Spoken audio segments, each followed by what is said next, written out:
Conheça agora as grandes marcas da educação, parceiras do Escola em Voz. Joy Brinquedos. Diversão é assunto sério. Via Jovem. A principal parceira das escolas particulares. Elos Educação e Turismo. Jornada das Profissões. 2025. A maior feira itinerante do sul do Brasil. Travelmate Intercâmbio é para a vida toda. Anderson Gross. O consultor número 1 das escolas particulares. Bom dia, boa tarde, boa noite para você que está nos assistindo no seu podcast preferido de educação, o Escola em Voz. Estamos aqui para mais um episódio, hoje um episódio muito especial. E aqui conto com o meu amigo, irmão, camarada, meu companheiro de sempre, Anderson Gross. Muito bem-vindo, Anderson. Como é que você está? E se está preparado para discutir os temas polêmicos que serão discutidos hoje? Com o nosso convidado de garbo, elegância intelectual, certo? Nós certamente vamos trabalhar aqui assuntos que a gente vai conseguir, eu acho que trazer muita clareza e também trazer bastante oportunidade de reflexões, porque a gente tem diante de nós hoje nessa mesa alguém que eu admiro muito, que eu já tive a oportunidade, professor, de entrevistá-lo há 15 anos atrás. Verdade, hein? Lembra disso?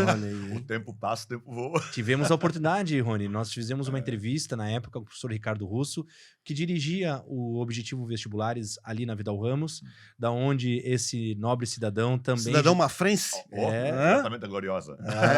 Viu? Teve ali a oportunidade de ser professor de História, um cursinho que deixou muita saudade, que foi muito, muito rico e muito... feliz Era nos muito seus... bom trabalhar. Era bom demais, Era né? muito bom. Aham. Do professor Ricardo Russo, grande abraço ao Russo e ao seu legado também na educação do sul do Brasil, desde o Universitário de Porto Alegre, depois também com as passagens que ele teve aqui por Tendência até montar o seu Objetivo Vestibulares, onde eu tive a grata oportunidade de entrevistar, né, o professor Alain, naquela ocasião na Record, na Rádio Record, no exato. programa Diretoria ITS, vinculado à revista ITS, que deixa saudades também. Diretoria ITS? Era Tu tava num programa chamado Diretoria ITS. Foi um programa... Rapaz, tu era importante, hein? Então, já fui. Era importante? Já fui. Destaque. Já fui. E lembro, inclusive, o tema central da nossa conversa, que era o chavismo. Né? Falávamos muito, né, daquele momento da Venezuela e de todos os... Imagina, né? Ano 2010, aproximadamente. Brasil 7,5 no PIB. Um cenário mundial... Totalmente diferente, né? O mundo como mudou, né? É verdade. Como mudou, nossa. Professor, muito bem-vindo. Obrigado, prazer. É uma honra te ter aqui no nosso podcast. Nós já falávamos no seu nome já há muito tempo. Desde o início. Desde o início, né? Há um ano atrás. As possíveis encontros que nós poderíamos ter aqui para discussão. E acho que vai ser muito rico esse encontro hoje para aquilo que eles propõem, que é discutir aí a questão da área de humanas hoje em dia nas nossas escolas. Mas antes de darmos início aí ao nosso bate-papo, gostaria de fazer um convite para você que está nos assistindo de inscrever-se no nosso canal, sentar a mão aí no like, por favor, ajuda a gente a engajar aí. Tem que dar like, né? O nosso Tem que dar YouTube. like. Inscreva-se, ative as notificações, curta, compartilhe, dê sua sugestão, traga a sua temática, critique também, o espaço é para todos. Nós estamos no YouTube, se você quiser ver a lata bonita do nosso amigo Anderson Gross, e nas plataformas de podcast do Spotify, da Amazon e da Apple. Maravilha, professor. É uma honra. Honra enorme. minha, alegria minha. Quando o Rony fez o convite, fiquei muito feliz. Eu gosto muito desse ambiente, eu gosto muito dessa proposta de podcast. Acho que tem tudo a ver com discutir educação, então estamos aí. Que bom, que bom. Você sabe que uma das coisas que a gente tenta muitas vezes trazer, né, para discussão com diretores e professores, e até mesmo para as famílias e para os alunos, né, o desafio que os professores de humanas, em especial história, filosofia, sociologia, geografia, atualidades, artes, né, têm enfrentado justamente para poder passar o seu conteúdo teórico, conteúdo fundamentado, bibliografias de referência, enfim, né? Mas, assim, o que você vê, assim, como você enxerga, por que nós estamos tendo tanta dificuldade de ter o espaço, né, respeitado para que os professores de humanas consigam transmitir seu conteúdo sem serem rotulados dessa posição, daquela posição? Por que que só o fato de ser professor de história tem que ser de tal de tal linha, seja qual for, né? Por que que a gente está vivendo um momento tão fechado, tão rotulado assim pela sociedade? Olha, eu acho que assim, a gente vive um problema, eu falava com o Rony agora há pouco, a gente vive um problema que é, sobretudo, civilizacional. A polarização, ela é a cerejinha do bolo desse processo, né? Mas a gente já tem observado, já de anos anteriores, a atual polarização política, que não é só no Brasil, né? Também tem no mundo inteiro essa polarização, a gente observa isso na Europa, Estados Unidos, tudo mais, mas que temos um problema de questionamento do conhecimento científico, questionamento do conhecimento formal. E isso tem sido muito alavancado de sobremaneira, assim, vamos dizer, colocou-se como uma coisa muito gigante a partir das redes sociais. Eu tenho um amigo, o professor Tiago, até ele sempre comentava, né, que o ser humano não estava pronto para a rede social. Eu concordo, eu concordo. Porque a rede social ela é um canhão na nossa mão e, de repente, qualquer pessoa pode ter um canal no YouTube, pode ter, por exemplo, um perfil na internet e publicar todo tipo de conteúdo, que é o que a gente vê. O que é super legal, é democrático, eu acho que isso é bacana isso daí, né? Tira um pouco a ideia da comunicação como se fosse só apenas de grandes empresas. Quer dizer, eu acho Ali, se a gente pegar, vamos dizer, a abertura do Brasil, né, para um mercado mais globalizado, só foi acontecer nos anos 90, e a gente começa a ter acesso, digamos, a uma comunicação não tão direcionada a partir do momento do advento da internet, e aí chegam Uhum, outros veículos, uhum, outros grupos, mas ali se a gente pega basicamente anos 70, 80, 90, predominava 4, 5 grupos de uhum, comunicação uhum, num país do tamanho do Brasil, né? Então você ficava muito dependente de determinadas linhas editoriais e de veículos até então tradicionais, né? uhum, Então a abertura e a ampliação para novos, digamos, né, meios de comunicação e novas fontes acaba sendo positiva, uhum. né? Dentro desse contexto. E hoje você observa assim, por exemplo, né, a rede social, ela parece que nos convida a opinar. Parece que todo mundo que tem uma rede social, não, eu ver um assunto, uma reportagem, alguma coisa, eu tenho que colocar minha opinião. Então ela cria um problema, porque aquela história, né? Eu preciso opinar, eu tenho que opinar, ou eu posso apenas ler, refletir, pensar e tentar de algum modo internalizar o debate para talvez um dia opinar. Não, a rede social, como ela tem um lado bastante imediatista, você pode opinar na hora. Só que até eu sempre brinco com os alunos que a gente tem o convite a opinar, sendo que a maior parte da população mundial não quer saber nossa opinião, né? A real é essa, a gente sobrevaloriza a nossa opinião pessoal como se ela fosse do mesmo gabarito que uma teoria científica, quando não é, né? Então, por exemplo, hoje meus colegas das ciências da natureza, por exemplo, começam a enfrentar aquilo que eu e meus colegas das humanas já enfrentamos há muito tempo. A ideia de que, ciências humanas é uma opinião. Não, você tem a tua opinião, eu tenho a minha. Não, peraí, opinião eu tenho, vocês têm, né? Opinião, todo mundo tem, é democrático.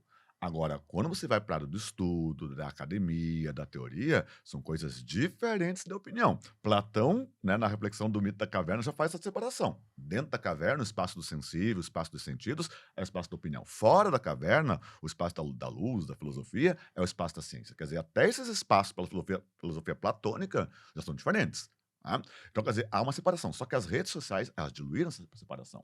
Então, de repente, você tem lá um arqueólogo, nesse momento, descobrindo uma tumba egípcia em Saqqara, no Egito, né? E o cara publica um vídeo no YouTube. Olha, na melhor das hipóteses, se tiver lá umas 50 mil visualizações, 100 mil visualizações numa semana, é um fenômeno dentro de um, de um vídeo de arqueologia. Agora, vai lá o sujeito e faz um vídeo sobre Ratanabá, citando uma hipótese de uma cidade que existiu há 400 milhões de anos na Amazônia, quer dizer, isso é antes dos dinossauros, antes do Cretáceo, e o que me fala de uma civilização humana ali. Esse vídeo tem mais de 1 milhão de visualizações, né, em uma semana. Agora pensa comigo, qual dos dois, se estão pensando, por exemplo, em eventualmente ganhar algum dinheiro com o YouTube, qual dos dois vão lucrar?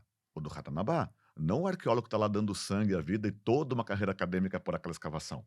Então, de repente, também tem um lance que hoje as plataformas, elas premiam a iniquidade.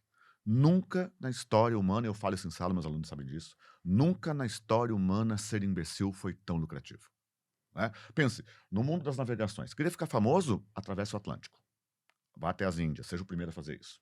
Lá no século XVIII, quer ficar famoso? Derruba a Bastilha, começa uma revolução burguesa, inicia a industrialização, cria a teoria liberal, né? Século XIX, quer ficar famoso? Seja Napoleão, unifica a Itália, a Alemanha, faça o império, termine com a escravidão, entendeu?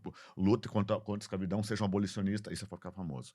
Agora, século XX, quer ficar famoso? Vai, luta a Primeira Guerra Mundial, Segunda Guerra Mundial, enfrenta os fantasmas da Guerra Fria. Agora, cá estamos nós, século XXI. Quer ficar famoso? Mergulhe em uma banheira com Nutella. Arranque um dente em uma live. Quer dizer, é impressionante que aquilo que fez a nossa espécie chegar até aqui foram os grandes eventos. Porque somente os grandes eventos eram aqueles eventos memoráveis, dignos de nota, que faziam as pessoas terem o estímulo de quererem participar desses grandes eventos ou de serem os grandes promotores deles. Hoje não. Hoje o estímulo é você fazer coisas de algum modo idióticas, né? Que você sabe que você vai engajar, vai lucrar e sai do baile. Então, quer dizer, num mundo onde você convida a iniquidade como algo altamente lucrativo e onde as plataformas têm parte nesse processo, qual é o espaço da intelectualidade? Qual o espaço do texto formal? Né? É que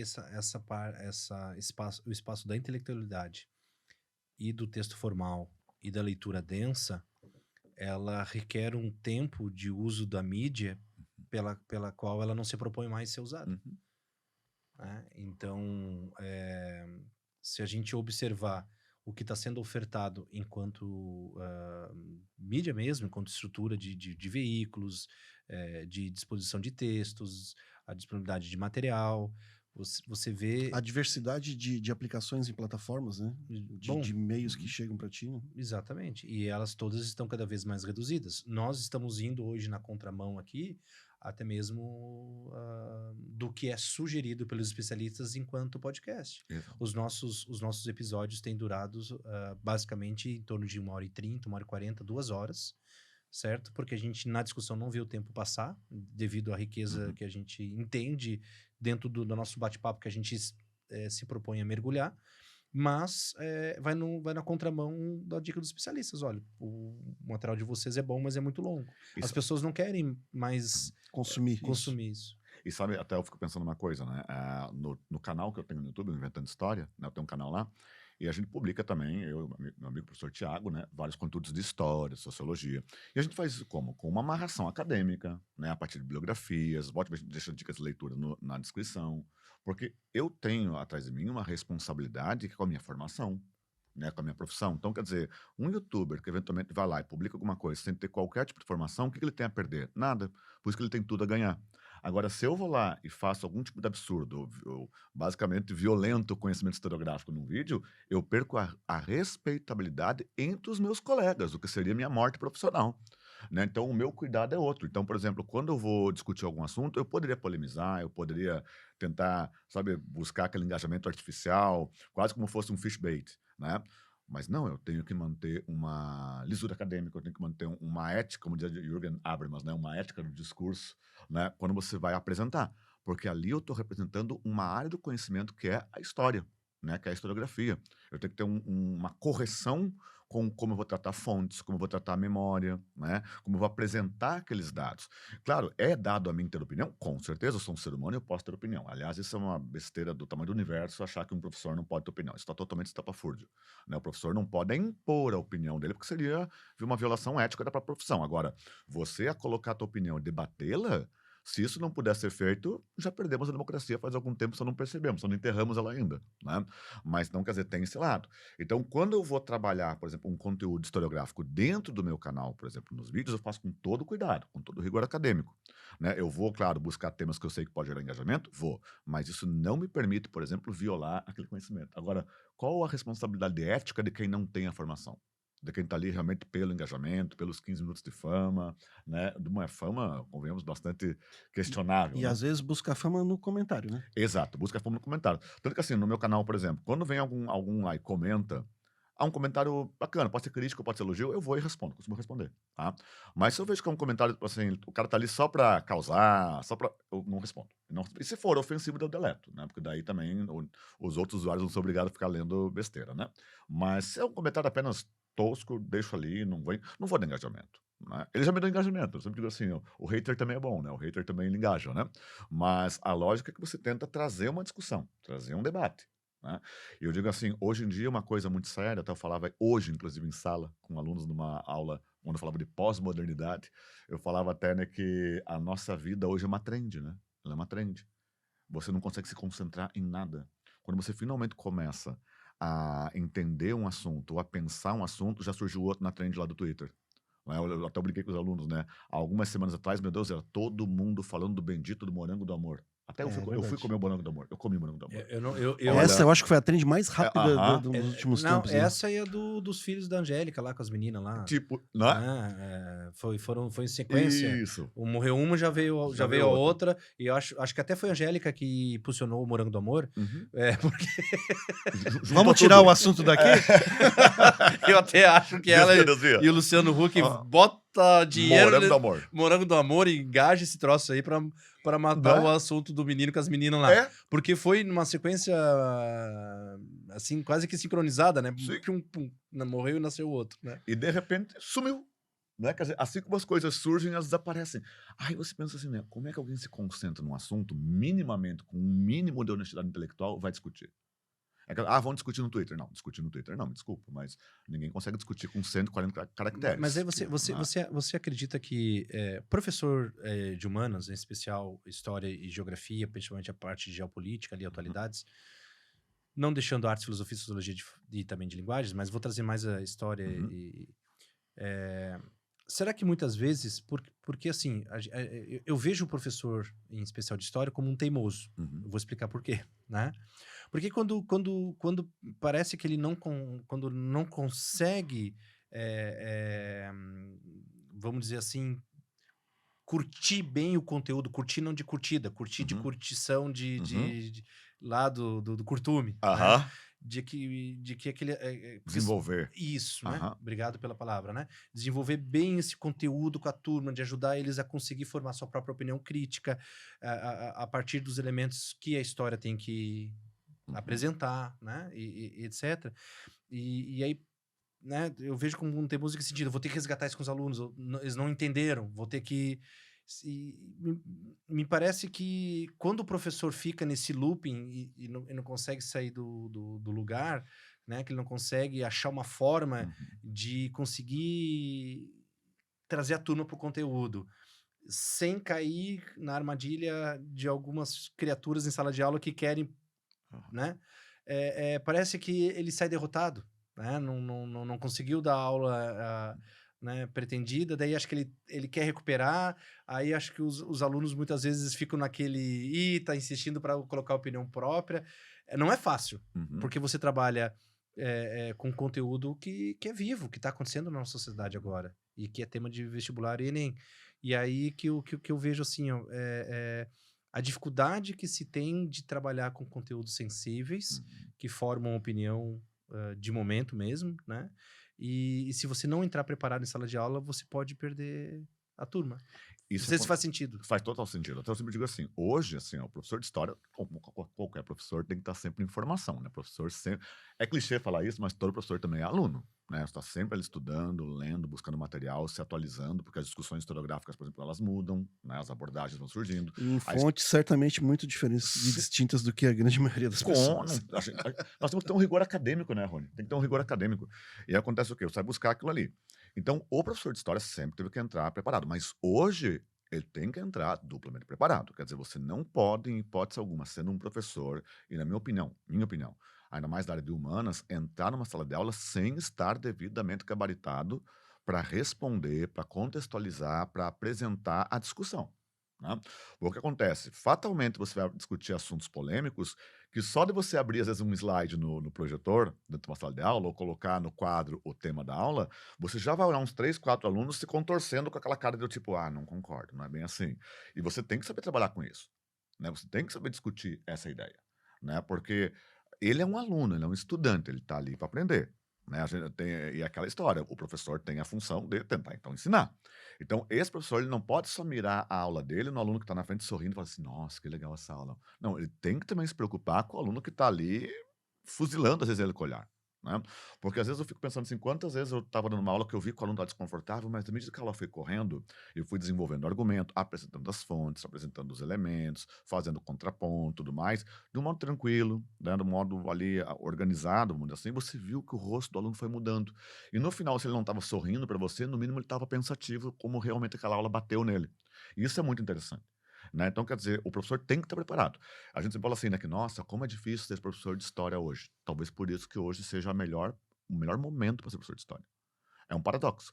É o pior momento para ser um professor de história e por isso que é o melhor momento. Porque se é o pior momento, quer dizer que está faltando as pessoas voltarem a discutir história. Então, o professor de história, ele ganha uma importância ainda maior, na medida que ele tem que ser capaz, de algum modo, de buscar essa discussão, né, enriquecer essa discussão num momento que, no mínimo, é difícil. Né? É difícil. Não é? Aquela situação assim, que o cara não quer se incomodar hoje em dia, então não entra numa sala de aula.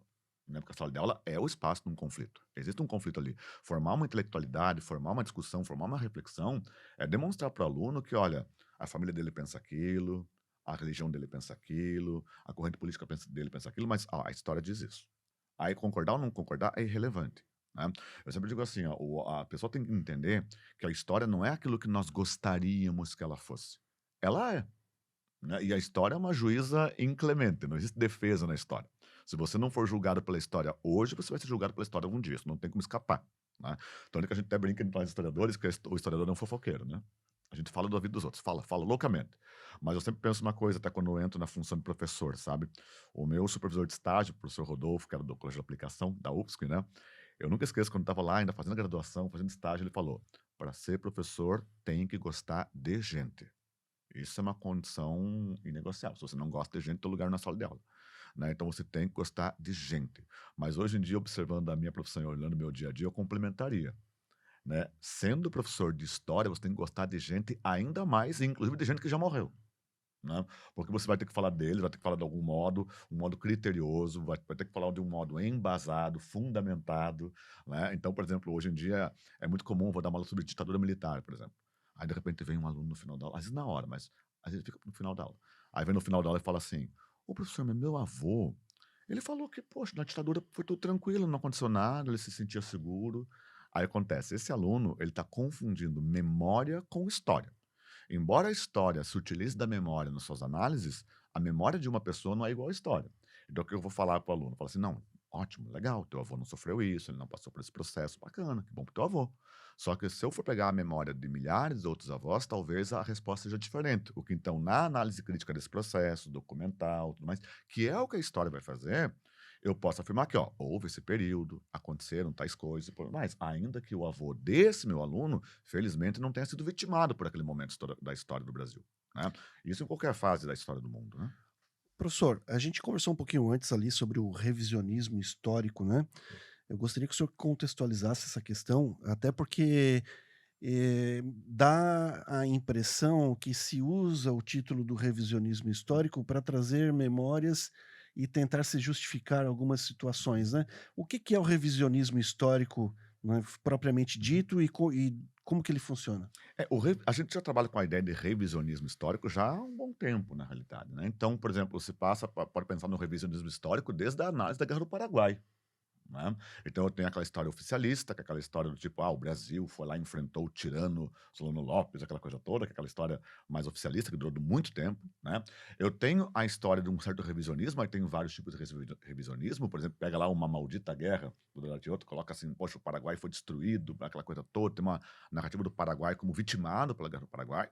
Só que você tem hoje a história acadêmica, que de repente tenta entender a Guerra do Paraguai a partir de conflitos e tensões que já existiam no Cone Sul, quer dizer, já tinha um conjunto de tensões entre Brasil, Argentina, Paraguai e Uruguai, que daí permite entender que a guerra, infelizmente, ela acabou sendo o ponto culminante dessas tensões. Então, o revisionismo sempre existiu. O problema é que, hoje em dia, você pega o revisionismo sobre temas que, não raro, tentam validar posturas políticas pessoais ou de grupos específicos. Então, o que acontece? O revisionismo ele faz parte do debate acadêmico. Ele não é uma coisa que está excluída. O debate não pode ser interditado. Não se interdita debate na história, né? Mas, por outro lado, você observa hoje que muitos conteúdos de ordem revisionista, ou que tentam revisitar a história sem o devido cuidado com as fontes, que é o que para nós historiadores mais fundamenta a historiografia, é que justamente às vezes se faz um revisionismo quase que torcendo elementos históricos a partir da fundamentação do pensamento político de um grupo, de uma pessoa, de um certo credo religioso, coisa do faz. Ou seja, aí você passa a usar a história, entendeu? Como se fosse um tipo de validação quase que empírica, um empirismo temporal, vamos dizer assim, para justificar, às vezes, coisas que são, do ponto de vista civilizacional, injustificáveis. E, Entende? e até às vezes mexe também com aquilo que as pessoas acreditaram por muito tempo e que elas construíram uma imagem a partir daquilo, né?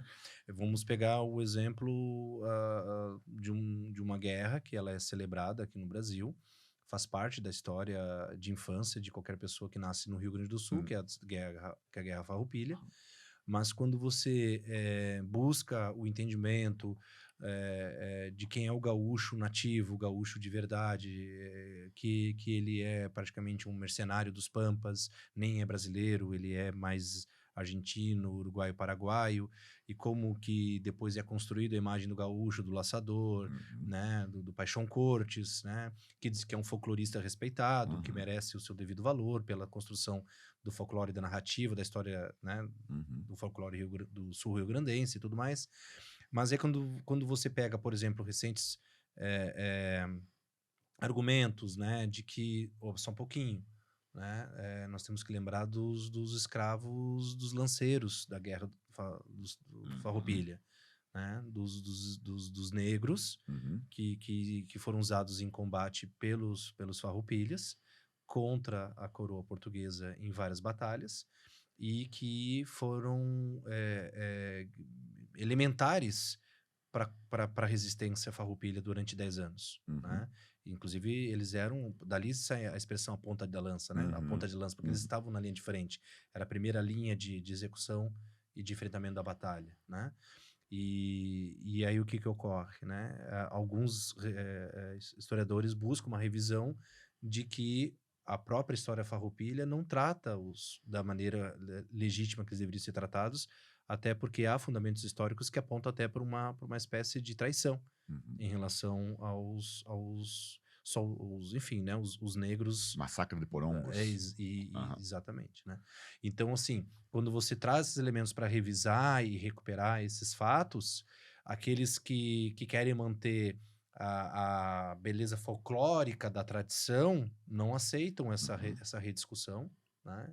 E isso não permite, muitas vezes, a devida posição dessa, vamos dizer, né, desse povo, né, desse grupo social que faz parte da história da Guerra Farroupilha de maneira tanto quanto fez Bento Gonçalves e todo o seu aparato, enfim, né, de soldados e de estanceiros, né, que financiaram, né?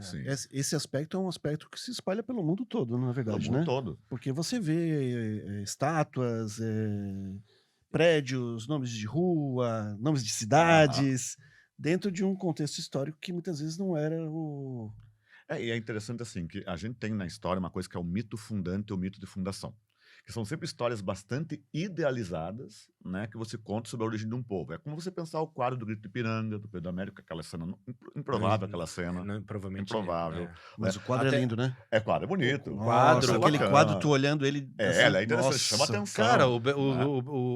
a estátua dele tem a do Beto Carreiro igualzinha no parque. Igual. Eu acho que quem fez a estátua do Beto Carreiro empinando lá o cavalo? O cavalo. Faísca? O Faísca. Eu acho que se espelhou naquela estátua que tem, né? Tem nas margens de Ipiranga em São Paulo, não tem? Tem a estátua equestre, né? Estátua equestre. Então, acho que é igualzinha, cara, se eu não me engano. Mas tu quer ver, pega Santa Catarina, então, a estátua do Fritz Miller em Blumenau. Porque gerou muita polêmica. Os caras inauguraram uma estátua em homenagem a Fritz Miller, que foi alguém que trocou cards com Darwin, uma pessoa importantíssima na história da história natural, por exemplo. Né? Botânico, né? Pô, fundamental, né? Só que, de repente, colocaram a estátua do Fritz Miller e gerou muita polêmica em próprio Blumenau. Muitos historiadores lá questionaram. Porque a estátua mostrava o quê? Um cara de terno e gravata, sapato social, não sei o quê. Só que o Fritz Miller, naquele tempo, como ele atuava, o cara andava quase sempre descalço, com roupas muito batidas no meio da mata. No meio da mata, entendeu? E, de repente, mais parecia aquela estátua, uma estátua de Dom Pedro II, do que do Fritz Miller. Porque a semelhança, um pouco semelhante até assim, parecia. E questionou-se, quer dizer, escolheu-se um modo de lembrar de Fritz Miller. Porque não pode esquecer que uma estátua numa praça, um quadro num museu, ele é um discurso. Alguém escolheu. Alguém escolheu retratar aquela cena. Alguém escolheu retratar daquele modo, numa certa época, num certo tipo, num jeito específico. Por isso, quando a gente fala assim, um quadro, uma estátua, ele, na realidade, retrata muito menos a pessoa ou a cena que ele está figurando do que as pessoas que decidiram fazer a estátua e o quadro. Entende? Uma estátua e um quadro dizem muito mais respeito à época e às pessoas que decidiram fazer o quadro, que decidiram fazer a estátua, do que aquilo que ele está retratando. E essa é a ideia que se discute muito na ótica do patrimônio, né? Dentro da discussão de historiografia, por exemplo. Eu vi muito disso a respeito de bustos de generais romanos, Aham, né? Que eles eram retratados musculosos, né? aham. Com porte atlético, com Tudo. rostos bonitos, mas na verdade não era nada Não, daquilo. os bandeirantes, A, né? olha, a pedido deles, É, inclusive. Ó, tem, tem a estátua lá que é a estátua que tá encostando em Deus lá, né, do criador, é do O Michelangelo. Michelangelo, Ah, da Capela Capela Sistina. Sistina, o toque, a criação, né? A é. Mas criação. lá o pingolim dele é... É, acho mas- que ali acho que retrata... Pô, nós vamos- vai cair o... Nosso vídeo vai cair, Anderson! Mas ali... Mas, ali- vou dizer, Ó, tem razão, é porque a gente está em cima do teto de uma igreja. E naquele momento você faz o quê? É a criação, ele é como se fosse um bebezão que está sendo criado ali. Sim. Né? Não é um homem adulto. Todo que pode reparar que quando na história da arte você vai lá e coloca pelos pubianos, por exemplo, numa arte, tinha um caráter mais, entre aspas, pornográfico. Ah, o pelo? Exatamente. Ah, o pelo. Já quando você não os coloca, é um caráter mais de inocência. Por isso que quando tem pelo, é uma coisa que choca mais na história da arte. Quando não tem pelo, é uma coisa que então passa pela inocência. Entende? Por isso que você jamais colocaria, por exemplo, pelos pubianos no teto de uma igreja. Seria muito, muito pouco usual. Né? Então você tem toda essa Por essa isso ideia. também a retirada do órgão genital das estátuas? Isso daí tem muita lenda também. Então, depois daquele coisa do filme lá, qual era não era o Código da Vinci, era o Anjos dos Demônios, falou-se muito e tal. Tem muita coisa assim, né? Mas tem certos cuidados que são de época. Né? A gente não pode perder de horizonte que a arte tem uma história também, que ela também está sujeita a um momento histórico. A gente fala assim, né? Tudo possui história. Isso é uma questão básica, né? A gente tá brincando sempre nas minhas aulas online, quando eu faço aula online, eu falo, a história é a rainha do tempo. Né? Quer dizer, ela está em todos os momentos. Qualquer povo, qualquer época vai ter uma história. Né? Qual vai ser ela? Só Deus sabe, mas vai ter. Né? Então, quando você parar a pensar no modo como se retratam as cenas, são escolhas. Pega lá a Revolução Farroupilha, que você citou, por exemplo, né? O Massacre de Porongos. Não é nenhum revisionismo, isso é história acadêmica. É história acadêmica, porque você já faz essa revisão dentro da própria historiografia gaúcha. Agora, claro, se eu chegar no acampamento Farroupilha, tá lá o cara na chama crioula, e eu falar, o negócio é o seguinte, não foi bem assim, pode ser que dê ruim. Então, o que acontece? A gente entende a paixão, a direção das pessoas sobre a história. É igual quando você fala de Vargas, né? Eu sempre gosto muito de falar do Vargas, tá? O Rony brincou comigo, né? Porque o Vargas, assim, o Vargas de esquerda ou de direita? Eu sempre brinco com os alunos, o Vargas é do Vargas. O Vargas, quando foi conveniente parecer à esquerda, ele pareceu. Quando foi conveniente parecer à direita, ele pareceu. Por isso que durou tanto tempo. E por isso que, queira ou não, um Getúlio Vargas até hoje é um totem político brasileiro. Você não estuda a República sem falar do Vargas, né? Porque ele soube ser um camaleão político em muitos aspectos ali, né? Eu lembro do meu E falecido. não é meio o que acontece hoje? Mas eu vou dizer, hoje você tem um fisiologismo mais forte, sabe? É muito uma política de conveniência direta. Se você for observar no passado, embora tivessem também uma filosofia muito clientelista, uma política, aliás, muito clientelista, você teve governos profundamente ligados a favorecimento de ideais nada republicanos, né? Mas você ainda tinha essa coisa muito... uma ideológica, uma coisa mais forte. Tanto que até eu brinco assim, por exemplo, vocês me perguntaram antes como é que era ser professor num mundo polarizado. Cara, o brasileiro, ele é muito mais ideológico quando? Na rede social. Ou no WhatsApp da família. Lá ele briga. Chamam de comunista, chamam de fascista. Sai do grupo. Sai do grupo, né? É esquerdista, direitista. Ali ele é o cara da ideologia. Na hora que ele tá sozinho, por 20 segundos na urna eletrônica, é concurso de popularidade. Vou votar nesse cara que ele tem um sorriso legal. Vou votar nesse cara que esse cara parece ser gente boa. Eu acho que ele é uma boa pessoa. É nisso. Então, por exemplo, você pode reparar, se você observar a cena política hoje, pra gente analisar isso nas ciências humanas, é engraçado, né? Porque eu tenho um governo executivo que tá ligado ali à centro-esquerda, e eu tenho um congresso notavelmente de direita e centro-direita, no mínimo. Né? E a pessoa que votou em um e no outro foi a mesma. Foi a mesma pessoa. Entendeu? Já se eu pego nos Estados Unidos, bom, se eu tenho um presidente republicano, em geral também tem um congresso americano, obviamente republicano, porque aí faz sentido, votou um, não votou outro, ok. No Brasil, não. O eleitor, ele vota, assim, é um voto muito personalista, muitas vezes. Então, as pessoas brigam... E isso se repercute nos municípios, Muito. nos estados... Se repercute no candidato, né? Na mas em pessoa do todos- candidato. em todas as esferas, né? Porque você tu vai... falou anteriormente até, né, do cara que é o ex-BBB, da pessoa que não tem uma formação acadêmica, Isso. política. É que eu estava discutindo em um outro episódio, de que hoje é mais fácil no Brasil você conseguir ter a chance de virar um congressista, né? se você for um ex-BBB, um ex-jogador de futebol, Uhum. ou até um pastor, né, de determinadas igrejas, ou etc., do que você ser um educador. Né? Sim, Nós não sim, sim, sim, sim. conseguimos hoje ter na educação representação Política, né? legislativa, né, e em outras esferas. E isso a gente tratou aqui, né? Uhum. Porque é muito disso, né? Não que o Congresso deveria ser dominado por educadores, né? Tranquilo. Mas é que não tem. Uhum. Praticamente não tem, né? E os que tem estão muito posicionados numa determinada... Ou já são rotulados, você... é da educação? Então, você só pode articular para cá. E é isso muito, muito curioso, por quê, né? Porque você observa assim, quando vem a eleição, voto sargento não sei o quê, voto coronel não sei das quantas, voto major, o cara coloca a patente na frente. Então não sei se eu estou elegendo a pessoa ou a patente. Só que se eu estou elegendo a patente, o problema é a patente pertence ao Estado brasileiro. Se pertence ao Estado brasileiro, o Estado não pode ter ideologia, porque quem tem ideologia é governo. Então já temos um problema de saída. Né? Aí o outro vai lá e coloca o quê? Voto professor tal coisa. Mas tudo bem, o professor conhece muita gente, é conhecido por muita gente, mas não quer dizer que você se engaje politicamente. Tem esse lado também. Então, você tem muitos professores que, pô, tem uma trajetória em educação de decênios aí, né? Já educou, às vezes, cidades inteiras, e de repente, quando vai para a política, não se elege. Porque são outras coisas que motivam o voto. Né? E às vezes é isso que, justamente, até como professor em sala, eu às vezes busco quebrar na cabeça dos meus alunos para eles quebrarem um pouco os preconceitos com os conteúdos. Assim, gente, ó, ideologia aqui, ideologia cá, tem direita, tem esquerda, tem centro. Ok. Mas esse aqui é o tema, essa é a discussão, a teoria diz isso, e vamos lá. Porque se eu não conseguir que ele perceba que a discussão ideológica, a discussão partidária, a discussão política é legítima numa democracia, tem que ter, assim que se mantenha, né? E que, no entanto, quando você estuda outros assuntos, são coisas distintas. Por exemplo, eu estudo um monte de temas com os quais eu não concordo. Eu dou aula de assuntos com os quais eu não sou simpático. Mas eu tenho um compromisso com o quê? Com o conhecimento, com a informação. Dentro da minha biblioteca convivem harmoniosamente gente que, se tivesse se conhecido, se odiariam. Não é? E na minha biblioteca, E que bom, né? não é? Eles não brigam entre si. Porque se eu vou falar com o meu aluno, bom, eu tenho que falar com o meu aluno de vários assuntos. Eu nunca esqueço uma vez em atendimento aos pais que veio a irmã de um aluno falar comigo. E aí, em certo momento, né, ela soltou-se para mim. Essa foi emblemática, assim, lá. Tá, professor, mas eles só aprendem pensador de esquerda? Ou eles aprendem também o pessoal da direita? Eu parei, não vi qual que era a sacada. Eu falei assim, não, ó, eles aprendem isso aqui, aí depois vem nesse ponto.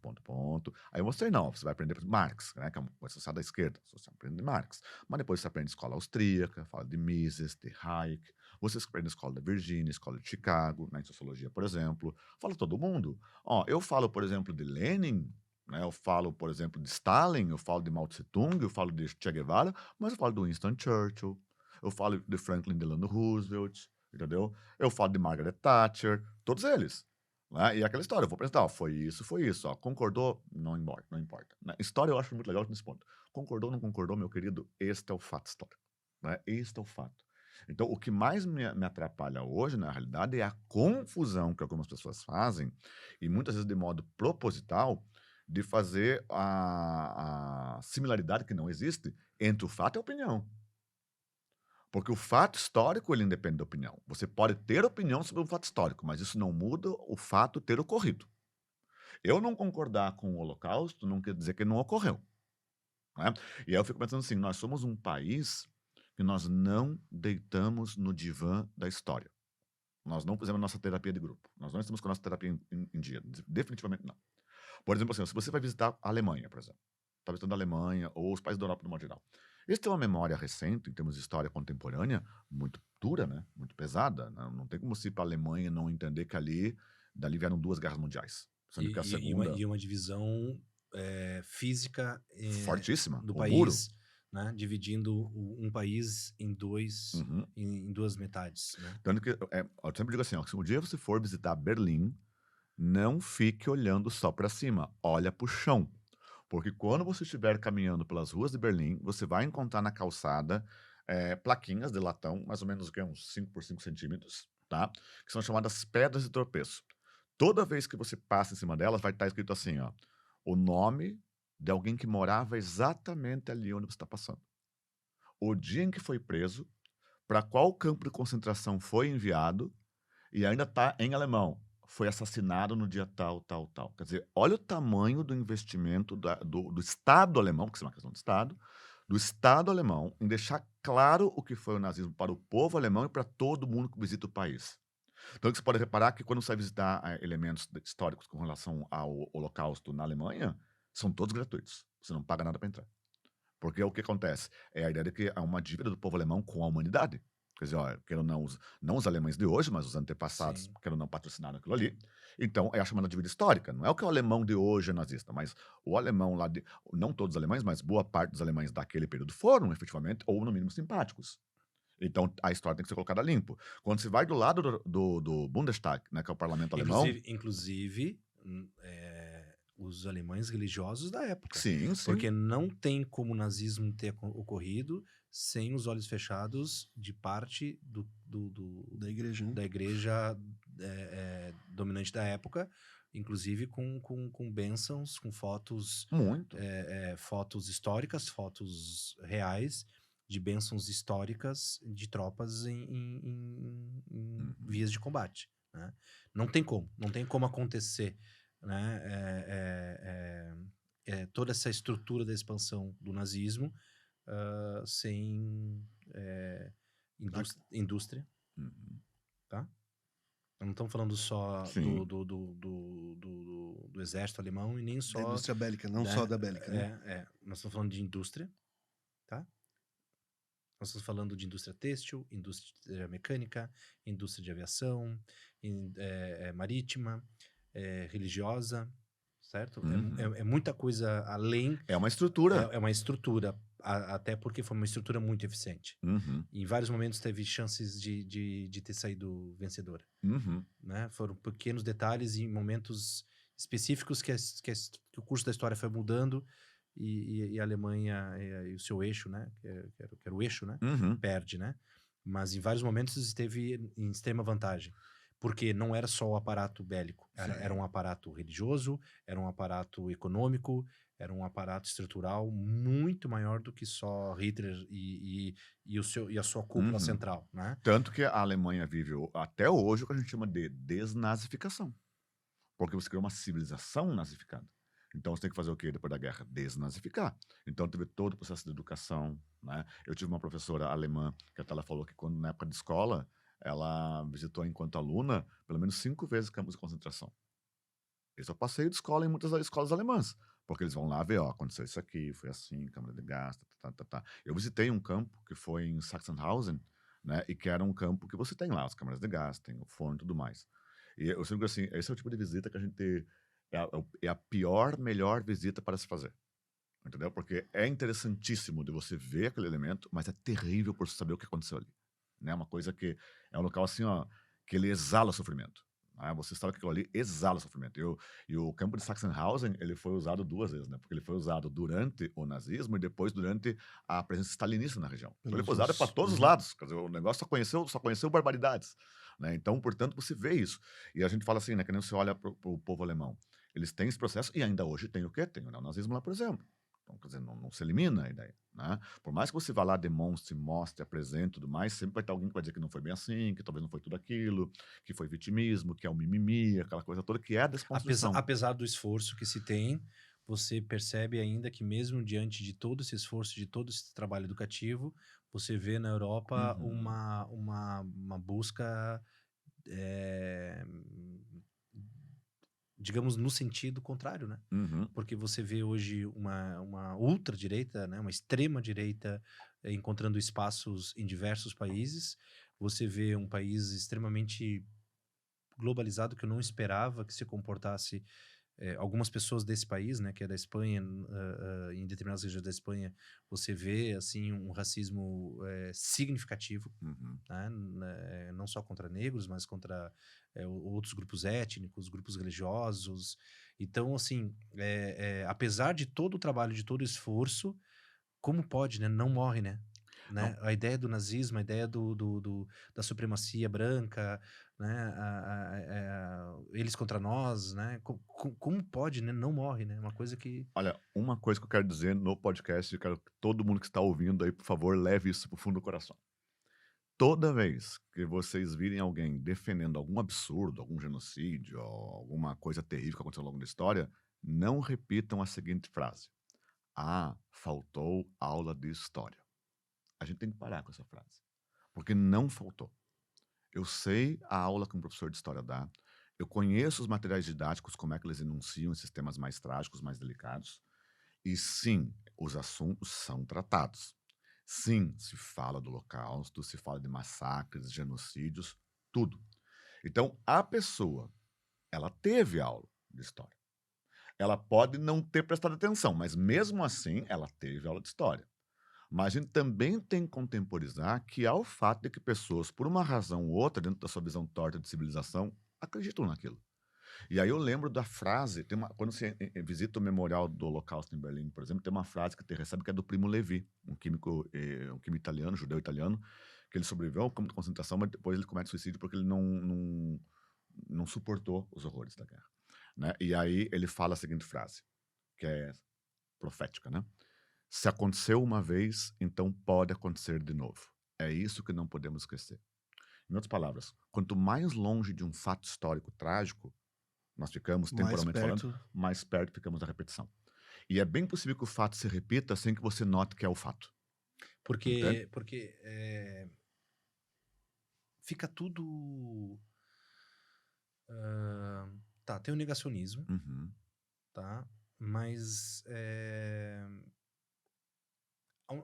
aonde que as pessoas se perdem? Porque assim, vamos lá, né? Nós estamos falando de algo que ainda não completou 100 anos, certo? Nós estamos falando de situações que estão ainda sendo mantidas em discussão. Vou pegar um exemplo recente. Nós tivemos agora, recentemente, dois aspectos de manifestações no país. E eu fico preocupado, sabe? Porque aí determinada manifestação usa uma super bandeira de Israel. Uma outra determinada manifestação usa uma super bandeira da Palestina. Né? A distância dos acontecimentos desses dois países é longa, gigante, considerando a nossa realidade. Né? Eu vejo uma replicação de determinadas posições, muitas vezes sem entendimento. Né? Afinal, por que esse grupo está carregando a bandeira de Israel? Tá? E por que esse grupo está carregando a bandeira da Palestina? As pessoas sabem o que elas estão fazendo? Elas sabem por que elas estão se manifestando dessa forma? Ou elas estão simplesmente replicando o discurso de alguém que está lá com o microfone na mão, mas não consegue entender? Porque nem tudo em Israel é genocídio, tá? E nem tudo na Palestina é maravilhoso, né? Nos dois lados você vai ter situações que são merecedoras de cuidados, de revisões e de direitos, mas nos dois lados você também vai encontrar situações que não são aceitáveis do ponto de vista humanitário, certo? Então, assim, quando eu tento justificar por que esse cara tá fazendo isso e por que esse cara tá fazendo isso, é como se eu não observasse também as coisas ruins que os dois estão fazendo, certo? Mas assim, essa replicação muitas vezes ela é superficial, ou na maioria das vezes, ou todas as vezes. Um ponto que eu acho que tem que se colocar é o seguinte, assim, né, dentro do que eu observo. Todo dia eu tenho meu momento de autoflagelo, que é ler o Twitter. Né, dar uma olhadinha que tá rolando no Twitter. Ali eu vejo a miséria humana. Ali é a caixa de Pandora do mundo contemporâneo. Né? O Twitter Para quem não sabe aí, o Twitter é um negócio antigo, né? Isso. É uma referência ainda pro... Mas eu não me acostumo com esse X. É a plataforma lá do Mosca, né? Isso. É o X. X. Mas o X é a plataforma de comunicação mundial mais... E ela é muito rápida, né? E ela é a que os principais chefes de Estado usam os grandes empresários, tá. Okay. Né? E aí, ali estão. E assim, o que eu observo... Ali tu vê as trends. Isso. O que tá rolando? Qual é a treta mais recente, né? E aí acontece o quê? Todo dia antes de entrar em sala, eu dou uma olhada nas trends, até porque às vezes eu puxo alguma discussão a partir dali. Ou algum aluno vai puxar, né? Ou vai puxar. Então eu já vou ali, já vou preparado, já entro... Aí que tá, o professor tem que entrar preparado, né? Preparado pro improvável, né? Mas vamos lá. Toda vez que você pega a questão Palestina e Israel, eu observo muito claramente uma coisa, me parece assim. Muitas pessoas estão realmente compromissadas com a causa palestina e muitas pessoas estão compromissadas, sim, com a causa de Israel. Isso é real, você vê. Mas as duas causas dentro do seu aspecto originário têm suas contestações, mas também têm suas validações. Por exemplo, assim... mas elas não são puras em si, nenhuma nem outra, né? Quer ver aquela história assim? Ninguém questiona, por exemplo, que Israel tem direito de estar ali. O povo judeu tem direito de estar ali. A questão é o modo como eles estão ali. Sim, Né? Então, e a expansão e do aí território... temos um erro da ONU sobre como foi feito o Estado de Israel, o Estado judeu, sem criar concomitantemente um Estado palestino. Quer dizer, como é que você... que historicamente os dois povos e as duas construções elas estão extremamente sincronizadas, Uhum. né? Ou seja, o que aconteceu naquele momento, tanto para um como para o outro, estava sincronizado com a história daquele Sim. momento. Então, quando você cria esse e não cria esse, você privilegia e você submete esse a uma situação... Olha, eu fico horrorizado quando eu vejo o seguinte, que é o extremismo. A ideia do extremismo é não aceitar. Você não tem diálogo com o extremismo. Extremistas não dialogam, por isso que eles são chamados de extremistas, né? São extremos, são polos opostos. É como você colocar dois polos opostos numa bateria conectada a curto-circuito. Mas nem todo Ah. mundo de Israel... Exatamente. Tanto que Você tem um grupo de tanto que você tem- israelenses lá que estão questionando o Netanyahu. que falam abertamente de genocídio. Que falam.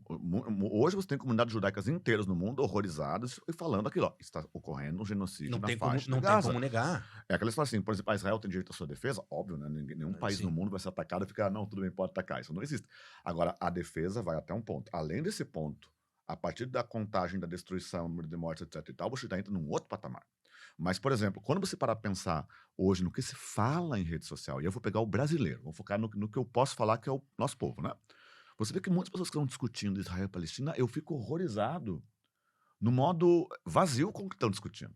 E aí você vê que boa parte deles não estão preocupados com o drama do povo palestino ou com a segurança do Estado de Israel. Não, eles estão preocupados, muitos deles, em demonstrar um para o outro na rede social que está certo. Lacrar. Lacra. Então acontece, é uma preocupação típica de um povo polarizado que só quer mostrar pro coleguinha que ele tá mais certo que o outro e que não tá preocupado realmente com dor de gente real que tá morrendo soterrado por ataque a mísseis lá, que tá morrendo de fome, levando tiro enquanto busca queimado. comido, entendeu? É complicadíssimo. Mas, Então mas será você- que muitas vezes isso não é difícil de a pessoa entender? Porque assim, ó, é fácil explicar o que é o Estado israelense e o que é uma comunidade judaica. Fácil, Uhum, correto? uhum, Não é mais difícil explicar o que é o Estado palestino e quem são os palestinos de origem natural? Por exemplo, assim, eu tô falando da massa, o público em uhum, geral, uhum. mesmo o estudante, né? Se eu falar com muitas pessoas que estão fora dos bancos escolares, tô falando massa, tá? Uhum. O povo mesmo, né? Uhum. A turma aí fora pela rua. Parar ali embaixo, a gente sair nós três agora e abordar algumas pessoas na rua. Mostrar a bandeira de Israel, é provável que a maioria vai acertar. Uhum, Mostrar a bandeira da Palestina, é provável que a maioria vai errar, uhum. certo? Por simples dificuldade de entender o que é o palestino, né? Porque, por exemplo, de maneira bem originária, Jesus não seria palestino? É que aí que tá. Por exemplo, assim, ó, pra ter uma ideia da confusão que se faz com isso, e aí a gente tenta com a história, né? Aí tem que entrar Mas a faz história. sentido a minha... Não, a gente pode entrar nessa discussão, mas, por exemplo, assim, ó, se eu pegar a ideia da Palestina, né? Tem gente que acha realmente que a guerra entre judeus e aquela população é bíblica. E eu já vi gente, por exemplo, tentando fazer uma comparação de que os palestinos, na realidade, são os descendentes dos antigos filisteus, porque se você pegar a Bíblia, os filisteus são os arqui-inimigos na região do povo judeu, lá no mundo antigo, Sim, e que, portanto, é uma briga bíblica. Só que nenhum elemento historiográfico permite afirmar isso. tá. Quando você vai para a história, você percebe que o conflito israelo-palestino ele é um conflito do século XX, muito novo. É agora. Que ele surge a partir da formação do sionismo, que nem surgiu em Israel, surgiu numa conferência na Suíça, feita por um judeu suíço, né, o Herzog, que faz-se lá, cria-se um tipo de nacionalismo judeu, buscando elementos religiosos do judaísmo, com a ideia de uma nação israelense, né, a ideia de voltar a Jerusalém, aquela coisa toda. E a partir dali, depois, se funda um Estado israelense orientado dentro de uma pauta política sionista, cria-se o Estado de Israel. E aí, a partir dali, quando não se cria concomitantemente um Estado palestino, aí você pega... que o Estado palestino Sim, reuniria... reunir justamente aquela região da Palestina. A região chama Palestina. Aquela região, ela é chamada de Faixa de Palestina. Gaza... Toda que pega ali, o que pega mais ou menos de Israel, a região da Cisjordânia, a faixa de Gaza, até próximo ali já da Jordânia, muitos já chamavam de Palestina. É o que acontece, quando a gente fala da partilha da Palestina, é a criação do Estado de Israel. Porque até então você tinha o quê? Não tinha uma nação ali. É preciso entender que aquela região onde hoje está ali a Jordânia, o Iraque, a Síria e a Palestina, onde está Israel, inclusive hoje, era uma região do chamado Mandato Britânico e Mandato Francês. Mas assim, o mandato francês e o Aham. mandato Britânico. britânico, Aham. a partir ali, vamos lá, final do século retrasado, tá? Não foram eles que dividiram o mundo sempre em reuniões secretas? Ele pega já na realidade ali no contexto da Primeira Guerra Mundial os mandatos, né? Com a Ali, desagregação do Império Turco Otomano. Então, pós-Primeira Guerra Mundial. mas é eles que sempre sentam e dividem, ó, tu fica com esse pedaço, São eu as fico com potências. esse. São as potências. Mas os E assim, ó, franceses e ingleses. eu te falo da seguinte forma: potência, quando resolve dividir o território do outro, ou resolve dividir o como vai ser a história de um outro povo que não são eles próprios, temos um problema. Vou dar um exemplo E histórico. esse é um caso. Esse é um caso. Vou dar um exemplo histórico. Eles dividiram. Dividiram.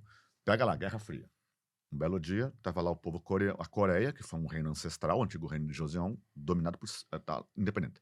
Aí, no final do século XIX, o Império Japonês foi lá e dominou a Coreia. Aí ficou sob dominação japonesa até a Segunda Guerra Mundial. Quando finalmente o povo coreano foi livre, o que aconteceu? Me vai a União Soviética e Estados Unidos, contexto de Guerra Fria, passa um paralelo, uma linha imaginária, paralelo 38 graus norte, e falou o quê? Acima desse paralelo é socialista, abaixo é capitalista. E você divide o povo coreano. É o mesmo povo, mesma etnia, mesma cultura, mesma história. Agora se odeiam. Então sempre ao risco de uma guerra mundial. Aí vem lá o quê? Guerra do Vietnã. Me vai lá a Convenção em Genebra em 1954, passa uma linha paralela no meio do Vietnã, né, para 17 graus norte, coloca acima socialista, abaixo capitalista. O que aconteceu? Guerra do Vietnã. 20 anos de guerra, que matou um sem número de pessoas. Ou seja, Ok? matou, na verdade, Muito. sobretudo os vietnamitas. Entendeu? Aí Pessoas da terra originária. originário. Aí me vem Segunda Guerra Mundial, os caras pegam a Alemanha e dividem em duas. Ainda dividem a capital, Berlim, que criou aquele constante risco de uma Terceira Guerra Mundial começar ali. Agora, aí os caras vão no final da Segunda Guerra Mundial, e em 47 aprovam a resolução da ONU, criando o Estado de Israel. E não criam concomitantemente o Estado palestino. Só que quando você região pega... chamada de Palestina... Você divide o território. Porque essa região da antiga Palestina, no passado existiu o Reino de Israel, que foi, aliás, um reino muito poderoso. Tá? O Reino de Israel dominava a região, tinha estados tributários, que a gente chama daquela região ali, foi um reino muito poderoso no seu auge. Mas depois houve até o cisma de Israel, depois a conquista babilônica, a conquista assíria, né? E foi desmembrando até um dia a dominação romana, depois do êxodo, né? Quando eles são basicamente... O êxodo não, desculpa. Da diáspora, né? Quando eles são basicamente expulsos pelo Império Romano ali, tem a destruição do Templo de Jerusalém, aquela coisa toda. Aí eles nunca mais voltaram a ser um povo, a não ser em 1947. Né? Que até tem uma frase, né? Ano que vem em Jerusalém, que era a ideia de que eles um dia voltariam para lá. Só que a própria região já era habitada por outros povos. Já tinham outros povos ali. Né? Você já tinha outros povos anteriores à presença judaica na região. Só que daí tem toda a questão religiosa, né, do povo escolhido, tudo mais, que daí entra numa outra seara que daí a história não tem como ajudar. Né? Quer dizer, a gente chega até o ponto o quê? Dos fatos. Ó, o povo estava aqui, tinha esse povo, teve a migração, né? Quando entra no fator religioso, aí é impossível debater, porque daí você tem um fator de crença. Né? Como é que eu vou debater religião? Não tem como debater religião. Né? Fica difícil. Mas daí, de repente, foram lá potências e dividiram a região.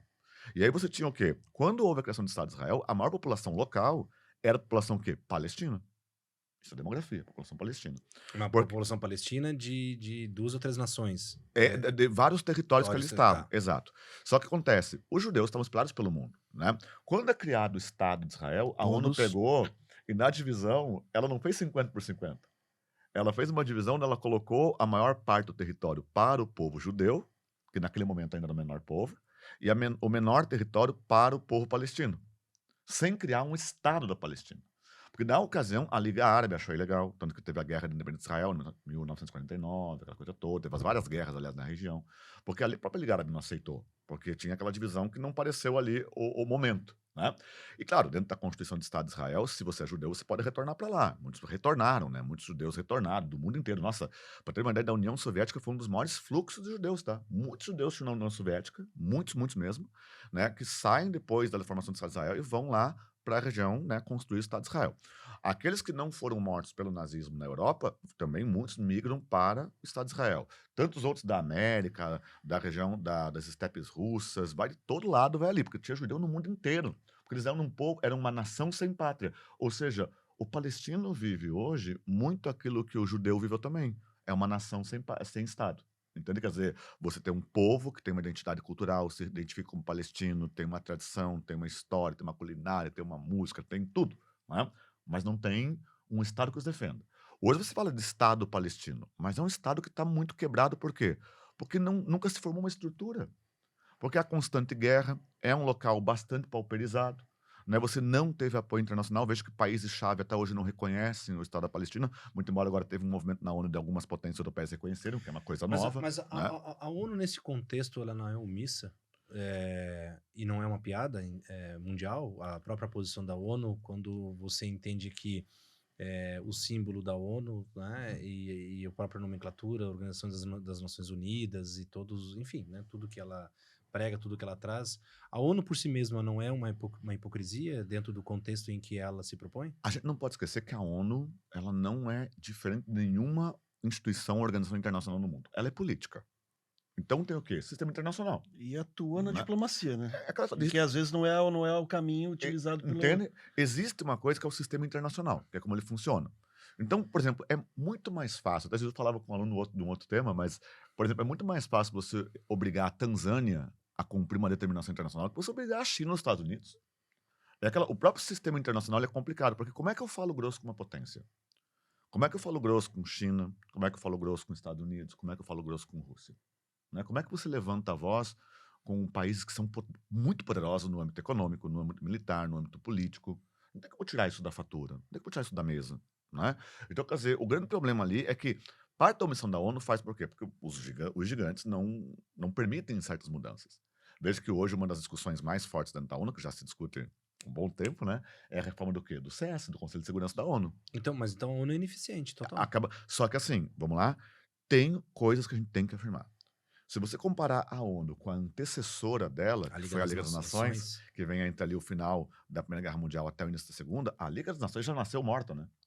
Porque assim, a Liga das Nações, ela não contava com a União Soviética, porque naquele momento já tinha virado socialista, então eles não aceitaram. Quer dizer, você pode não concordar com a União Soviética, você pode não concordar com o socialismo. Agora, você fingir que o maior país do mundo não existe, não tem como funcionar, né? Os caras não incluíram a Alemanha, que embora tenha sido o país derrotado na guerra, é um ator, é um player fundamental. Não se pensa a Europa sem a Alemanha. Isso é uma questão histórica, já de muitos séculos, né?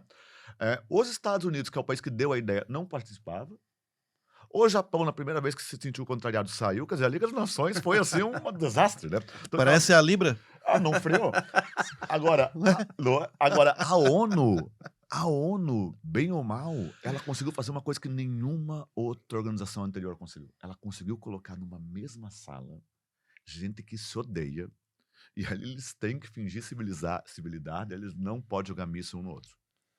Pensa que por uma questão até de proximidade, algumas delegações ali que os países não se dão bem, na Assembleia Geral sentam próximos, por ordem alfabética, sentam próximos. E eles não podem jogar míssil no outro. Eles têm que conversar. Por isso que, assim, ó, em muitos momentos, a ONU falha, com certeza. Pensa a caso de Ruanda. Pô, a ONU se omitiu. A Ruanda foi um genocídio. Com a ONU assistindo. Os Tutsis e os. Hutus. E né? os Hutus. Hutus. Né? Aquilo ali foi. Terrível. E a ONU simplesmente. E aquele na Europa também lá da do Guerra Kosovo, Bósnia, da guerra da antiga Iugoslávia, né? E ninguém fez nada, nadinha. Quer dizer, a coisa aconteceu. Só que, por exemplo, se não fosse a ONU, possivelmente, agora estou fazendo aquele C da... Tem uma coisa que é o C da história, que a gente chama de história contrafactual, né? Que é aquela coisa assim, se tivesse acontecido, se tal guerra tivesse vencido. Então, talvez, vou dar o C, se não fosse a ONU, talvez nós já teríamos tido em alguns momentos a oportunidade de uma terceira guerra mundial. Você acha que é a ONU que ela acaba evitando. Você consegue fazer o diálogo. Você consegue fazer o diálogo e do diálogo pressão internacional. Por exemplo, na crise dos mísseis. Na crise dos mísseis é um momento que a gente ficou do lado de uma guerra nuclear. Do ladinho. Mas houve a discussão na ONU, tensionamento, isso foi para mídia, foi para os jornais, o mundo parou, protesto do mundo inteiro. Não foi o professor Xavier que evitou a guerra dos mísseis? Tava lá, né, o Magneto ali, ó, só controlando. Eu acho que foi o professor... Magneto segurou. Eu acho que foi. Magneto segurou os mísseis com o seu poder ali, ó, deslocou. E afundou o próprio... E aí, quando foi afundar, o professor Xavier controlou. O professor Xavier controlou aquela coisa, tá vendo ali, ó? Mas já pensou... Quer dizer, vendo como tu sabe também? Conhece? Seu falador. A veia nerd, a veia nerd. Mas tá vendo? Então, quer dizer, eu acho que ela cumpriu muitas vezes o seu papel. Mas ela é uma organização hoje esvaziada. Porque a ONU, ela funciona bem no momento em que as pessoas entendem o valor de dialogar para evitar uma guerra. E se a gente for parar para pensar, faz quantos anos que a gente não tem uma guerra mundial? entendeu? Mas, 45. tá, mas nós temos hoje em curso cerca de 10 Uhum. guerras em um curso no mundo, 10 Uhum. grandes guerras, não batalhas de menor importância, 10 guerras significativas e que me parece que a ONU e a Pressão Internacional fazem vista grossa. Mas não são guerras em ponto-chave. Não é guerra em potência. Não é guerra na Europa Ocidental. Não é guerra no Japão. Não é guerra nos Estados Unidos. Não é guerra em países que têm uma centralidade. Não é uma guerra no que a gente chama de norte global. Como? Chama como? Norte global. Norte global. Naqueles países que são centrais dentro do sistema internacional. Então eles não chamam tanta atenção. É aquela história assim, ó. Você me citou, a gente citou agora do caso de Ruanda, né? A de Ruanda foi 94, Pô. né? 1 milhão de Tutsis mortos em 100 dias, né? Por aí. E mortos de maneira severa, né? Cruel, facão, pau, que eles chamam de pedra. machete, né? Isso. Aquele né? facão, Nesse nível. né? Que é quase um facão Entendeu? machado, né? Isso. Quer dizer, agora ali, o que aconteceu? Ninguém fez nada. Ninguém fez nada. A única coisa que a ONU foi fazer foi pegar os funcionários dela e ir embora para evitar que eles pudessem morrer no confronto. Agora, na mesma época dos anos 90, teve outra guerra. Aonde? Na Europa. Bósnia. Exatamente. Lá foi todo mundo. Lá foi a OTAN, foi a ONU, teve show do YouTube. Tudo, pacote completo. A gente precisa entender, por mais que nos doa imaginar, que dentro do sistema internacional, algumas vidas valem mais que outras. E quem, Então- e quem decide esse valor? As potências. Ou seja, Tem alguém... são quem controla o processo econômico, o processo militar. O não é sistema, que- o sistema religioso, de certa forma, o grande Até não tão- fica comprometido, né? Mas Porque, assim- porque eles têm operação nesses países também. mas né? assim, ó, a religião se serviu a coisas terríveis. Né? A gente pensa assim, o imperialismo tudo- belga. O imperialismo belga no Congo, que matou milhões de pessoas, não teria ocorrido sem a ajuda dos missionários belgas. Mas isso aconteceu. Né? A conquista da América, talvez o maior genocídio da história da humanidade, não ocorreu sem também auxílio da religião na catequização forçada de indígenas. Né? Eu sempre gosto de lembrar, por que tem que uma... é considerado o maior, talvez o maior Porque genocídio? nenhum local se matou tanto. Assim, ó, Superou o Holocausto? pensa assim, ó, alguns dados estimam que só onde hoje é o Brasil, existiu na época da conquista mais ou menos 6 milhões de indígenas. Hoje esse número chega mal a 1 milhão. O que aconteceu com os outros 5 milhões? Onde hoje ali Tá, é a mas- região mas- da Mesoamérica, ali mas- pega México, o mundo azteca, tinha possivelmente ali em torno de 20... Isso. Tá Possivelmente somando... Isso, tá. possivelmente em torno de 25 milhões de Porque eles são pessoas. contemporâneos. Isso. A invasão, Exato. o que alguns chamam de descoberta, na verdade é uma invasão. É uma invasão. Já tinha Né? gente ali, como é que é descoberta? Né? Não é? Então, de Ah. portugueses e espanhóis, o massacre dos portugueses, dos indígenas dessa região, mas houve paralelo porque são contemporâneos Exato. dos incas, dos astecas, mas são contemporâneos, são, né? Assim, os incas, astecas e maias, eles não são exatamente contemporâneos. A gente sempre pensa nisso, né? Porque Mas quando os espanhóis chegam na América, os Tinha. maias como civilização já não existiam mais. mas havia um... Você tinha maiecas, descendentes de... perfeito. Aí você tinha o quê? A civilização asteca e a incaica, né? A civilização inca. Mas, por exemplo, quando você chega ali no mundo da Mesoamérica, alguns dados estimam em 25 milhões de indivíduos. Só que em menos de 100 anos, esse número caiu em 90%. Eu tirar 90% de 25 milhões, entendeu? E o, é muita e o coisa. Holocausto? O Holocausto, 6 milhões. E aqui... Só no Brasil, 5 milhões. Cara, é coisa, hein? Se eu parar para pensar que a escravidão africana trouxe para o Brasil mais ou menos 4,5 milhões de indivíduos em condição escravizada e que a expectativa de vida de um negro escravizado em 1872 era de 18 anos e meio, o Brasil tem um holocausto para chamar de seu, só não dá esse nome. Entende? Por isso, quando a gente estuda a história não nos permite ser românticos. Ela é muito dura. Entende? Por isso que eu falo assim, ó, eu sou assim, ó, meus alunos sabem, eu sou veemente contrário a romantizar certas coisas. Eu não romantizo ideologia, eu não romantizo nada. Porque quando você vai para coisa pro dado, e você vê a frieza do dado, ele é chocante. Igual você falou da religião, né? Tem uma frase... Eu não estou pondo numa religião específica, eu digo sei. assim porque a religião dominante em qualquer Uhum, período histórico de qualquer... ela estava no Egito, uhum, né? Faraó era um deus. Sim. Né? Ela estava lá com os babilônicos, ela estava com os romanos, estava com os gregos, uhum. politeísta ou monoteísta. Sempre existiu a posição religiosa E dos certamente, governos dominantes. certamente com os povos aí, ó, originários também desses povos. que Também, foram os E aí visitados. tem astecas uma tinham, frase... mas assim, quem cultuava alguma coisa, guerreava alguma coisa. Uhum. Mas quem liderava o culto também abençoava a guerra, né? O que eu digo é isso, não É tem que como acontecer tudo isso. A política e a religião era junta, né? A gente E precisa acho que entender, ainda é, tá? a gente tem que entender uma Porque coisa. a invasão da Rússia na Ucrânia tem um elemento político central que muita gente não está levando em consideração, que é a negação da Igreja Ortodoxa Ucraniana em relação à sujeição à Igreja Ortodoxa Russa. Porque o líder da Igreja E- Ortodoxa Russa é amigo pessoal do Vladimir Putin. E ele é um dos maiores impulsionadores da Da invasão, invasão. não da bênção religiosa. Até então do eles estavam estímulo- juntos. Depois rompeu, teve um cisma agora ali, né? Mas, por exemplo, quando a gente fala da religião. Teve o cisma agora, por último? Por conta da guerra. Por conta da guerra, houve um cisma na Igreja Ortodoxa ali, que agora tem a Igreja Ortodoxa da Ucrânia de Não, fato sim. e a Rússia Sim, de fato. mas não entre o Putin e o Não. Erdogan, Quando eu falei cisma, é um cisma religioso. religioso. Cisma religioso. Sim, porque... Agora, por exemplo, assim, Mas antes da guerra já vinha, já né? tinha um tensionamento. Agora, tem, por exemplo, assim, uma frase que eu não sou especialista em Shakespeare, nada disso, então pouco conheço, assim, né? Mas tem uma frase atribuída ao personagem Antônio, da obra Mercador de Veneza, de Shakespeare, e que ele fala assim, né? O demônio pode citar as escrituras para justificar os seus fins. Eu sempre comento essa frase, porque eu acho ela emblemática. O demônio pode citar as escrituras para justificar seus fins. Ou seja, não é porque uma pessoa cita a Bíblia que ela está falando em nome de Deus, pode ser justamente o contrário. É possível justificar obscenidades, massacres usando a Bíblia. Dou um exemplo histórico, simples, a escravidão. Eu falei, está em sala, eu explicava para os alunos. A escravidão. Na Idade Média, existia um tipo de mapa chamado mapa TO, porque você dividia o mundo assim, tipo um O, deu T, né? E aí o quê? Europa, África, Ásia, né? Mapa TO. E aí, na Bíblia... Em que época é isso? Isso na Idade Média. E na Bíblia tem aquela questão do Noé e tudo mais, da Arca do Noé. E aí ele teria 3 filhos, Cam, Sem e Jafé. Cam, Sem e Jafé. Jafé e Sem são os 2 filhos benditos de Noé. Cam é o filho maldito de Noé, ao qual Noé amaldiçoou Cam, baniu de sua casa e falou que os filhos de Cam seriam servos dos filhos de Sem e Jafé. Aí, numa interpretação europeia medieval, os caras concluíram que Sem deu origem aos semitas, que seriam, por exemplo, judeus, árabes, tá? Jafé deu origem aos jafetitas, o branco europeu. Cam deu origem aos camitas, o negro africano. Ou seja, usou-se a Bíblia, o Velho Testamento, para justificar uma das coisas mais monstruosas da história da humanidade, que foi a escravidão.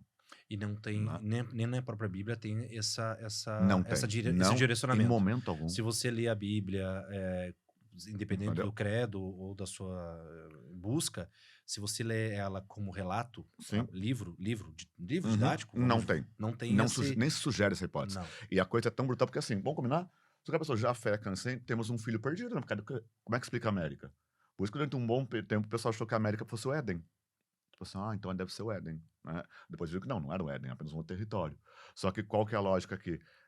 Quando você para pensar nessa exclusão, a gente tem um quadro, até eu mostrei hoje, inclusive, sala, que é um quadro do Modesco Brocos e Gomes, um pintor espanhol que viveu no Rio de Janeiro. E ele pintou um quadro chamado A Redenção de Cam, o Perdão de Cam. Qual que é o quadro? O quadro é uma senhora negra, mãe preta, né? Uma senhora idosa preta, possivelmente egressa da escravidão, levantando as mãos para o céu, enquanto a filha, já mestiça, a filha já é mestiça, com pele mais clara, segura o neto totalmente branco. E aí, sentado na porta da porta, o pai da criança, branco, todo feliz, assim, com um olhar claramente superior. A redenção de Cam. Ou seja, Cam, a pessoa preta, finalmente foi perdoada. Com o quê? Tendo um neto branco. Isso está ligado ao processo de branqueamento do Brasil, que foi uma política de Estado, sustentado por religião. Que também encontrou um paralelo na Argentina. Sim. Que é contemporâneo ao projeto brasileiro de... Bem contemporâneo. As guerras na Patagônia eliminaram boa parte da população preta argentina, eliminaram parte da população eu acho que não indígena. existe população negra argentina. Tem. Mas aonde? Eles existem. Mas é bem menor que no Brasil. Ele é bem menor que no Brasil. É um outro indivíduo. Até uma vez que eu fui... Assim, o projeto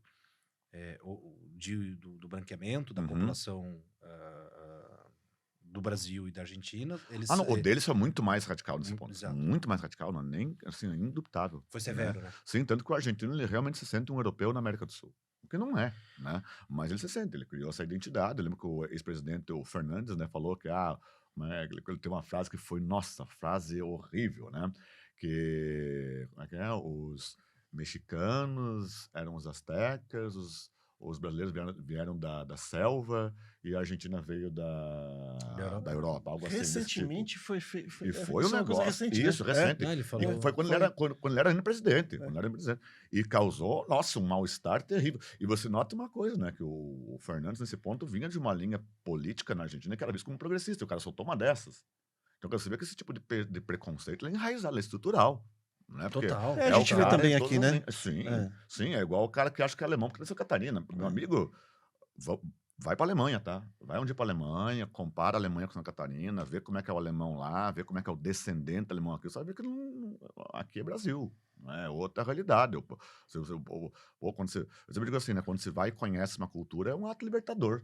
Né? Porque você para de romantizar. Você olha assim, então é assim, então funciona desse jeito, beleza. É igual assim, eu sempre digo, né? O fato de eu ter descendência italiana não me torna italiano. Eu sou brasileiro, eu vivi nessa terra, nasci aqui, eu vivo aqui, minhas referências são aqui. Eu podia até ter um passaporte italiano, posso, mas eu não sou um italiano. Professor, a minha descendência é norueguesa. Olha aí, hein? A sua? Praticamente viking, né? Não, ali, ó, um nórdico. Pois né? é, mas não parece, cara. Parece, Ragnar Lothbrok. parece bem Olha ali, ó. brasileiro, Eu rapaz. estou só por Valhalla. O Valhalla, só no Valhalla. Nunca o réu, hein? Nunca o réu. Ai. Cara, mas assim, a gente percebe claramente assim que pelo menos a oportunidade do conhecimento, né, e de poder fazer essas observações, eu acho que elas realmente são libertadoras, porque assim, ó, eu não fazia ideia, sobre hipótese alguma, que a matança da invasão na América, eu vou chamar de América indígena, eu sei que não existe essa expressão, mas só para eu poder separar, né, Povos originários. povos originários, né, do genocídio dos povos originários, eu não imaginava que tinha sido um número tão absurdo assim. É absurdo. E são estimativas bem Bastante- embasadas. Bastante embasado. E com alto grau de crueldade nesse extermínio, tá? Meu caro Anderson, depois de você zerar na redação por ter fugido ao tema, nós vamos voltar aqui à questão do professor e das dificuldades. Mas é por isso que a gente nota as dificuldades, porque a minha porque a dificuldade justamente é essa, poder entrar em assuntos, né, que muitas vezes estão embaixo dos nossos pés, né? Eu vi nos teus olhos, por isso né? que eu fiquei aqui, ó. A minha profissão é contar a história. Entendeu? Então, Porque eu tô tá contando embaixo história. dos nossos pés, entendeu? Mas eu tenho que te dizer que a tua nota é 0. Tu Tu fugiu ao tema e é 0 na redação. Não Não, tem mas- como. mas- Pra mim ficou claro a minha resposta. Mas porque- a motivação. olha aí, ó. né, a motivação. Mas ficou claro, olha a dificuldade que é poder tratar de situações, Sim, porque você sim. precisa que o público esteja com a mente aberta, disposto a aprender ou até questionar, Mas, sem nenhum sim, problema. Concordar ou discordar é direito a todos. Eu acho que isso é uma coisa que talvez falte hoje em dia, né? Porque o acesso à educação hoje é tão difícil. A gente sabe que a gente mora num país de proporções continentais e a gente entende que os regionalismos, as culturas locais ou as próprias autoridades locais muitas vezes não tratam a educação como deveria ser tratada.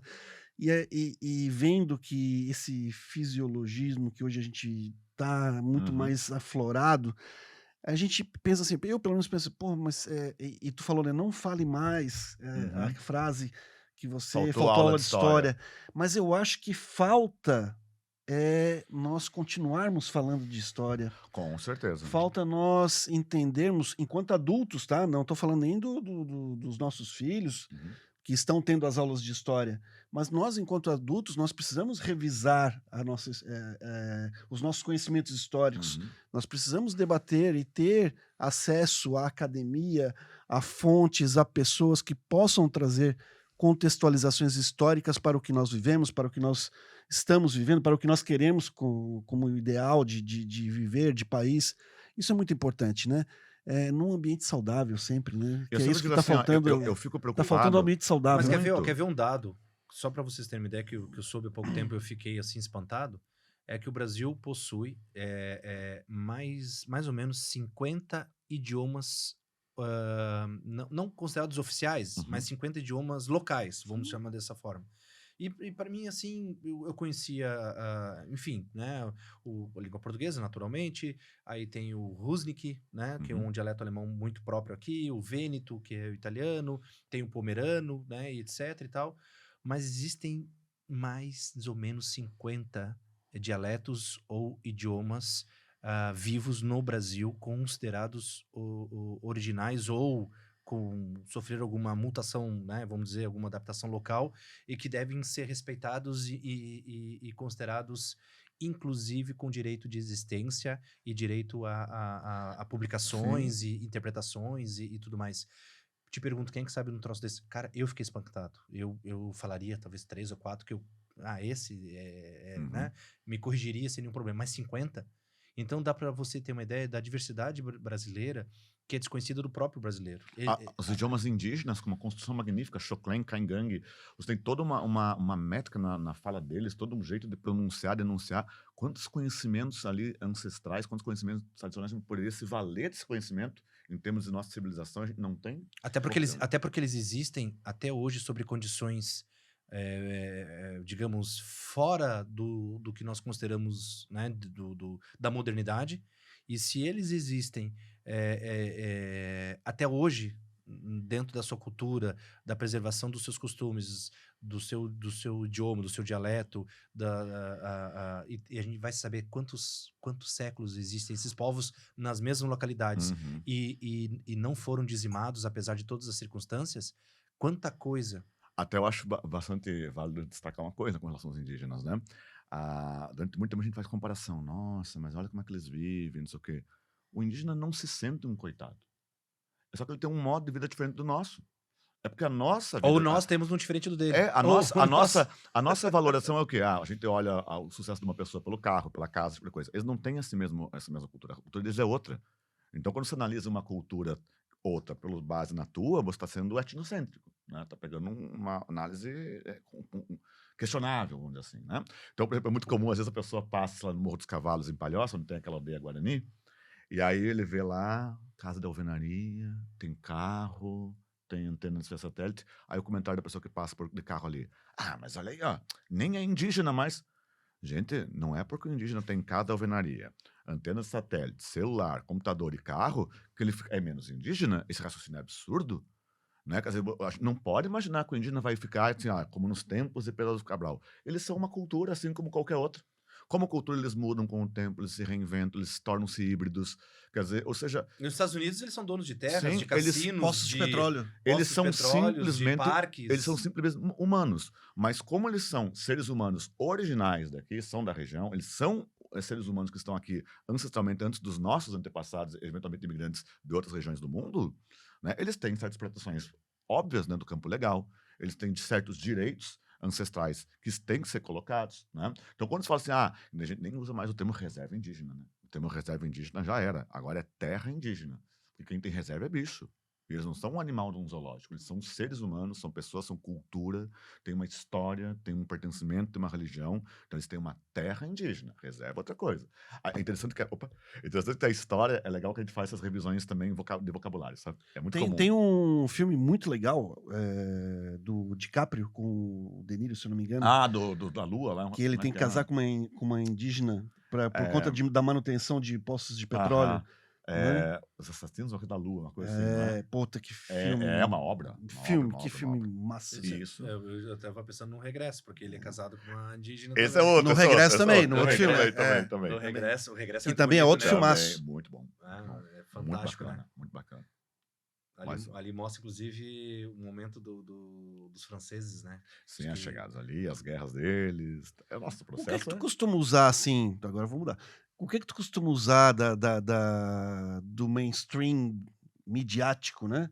Seja quadrinhos, filmes, músicas, como referência nas tuas aulas, sejam as digitais ou as presenciais? Rony, o que tiver ao meu alcance. Caiu na rede é peixe.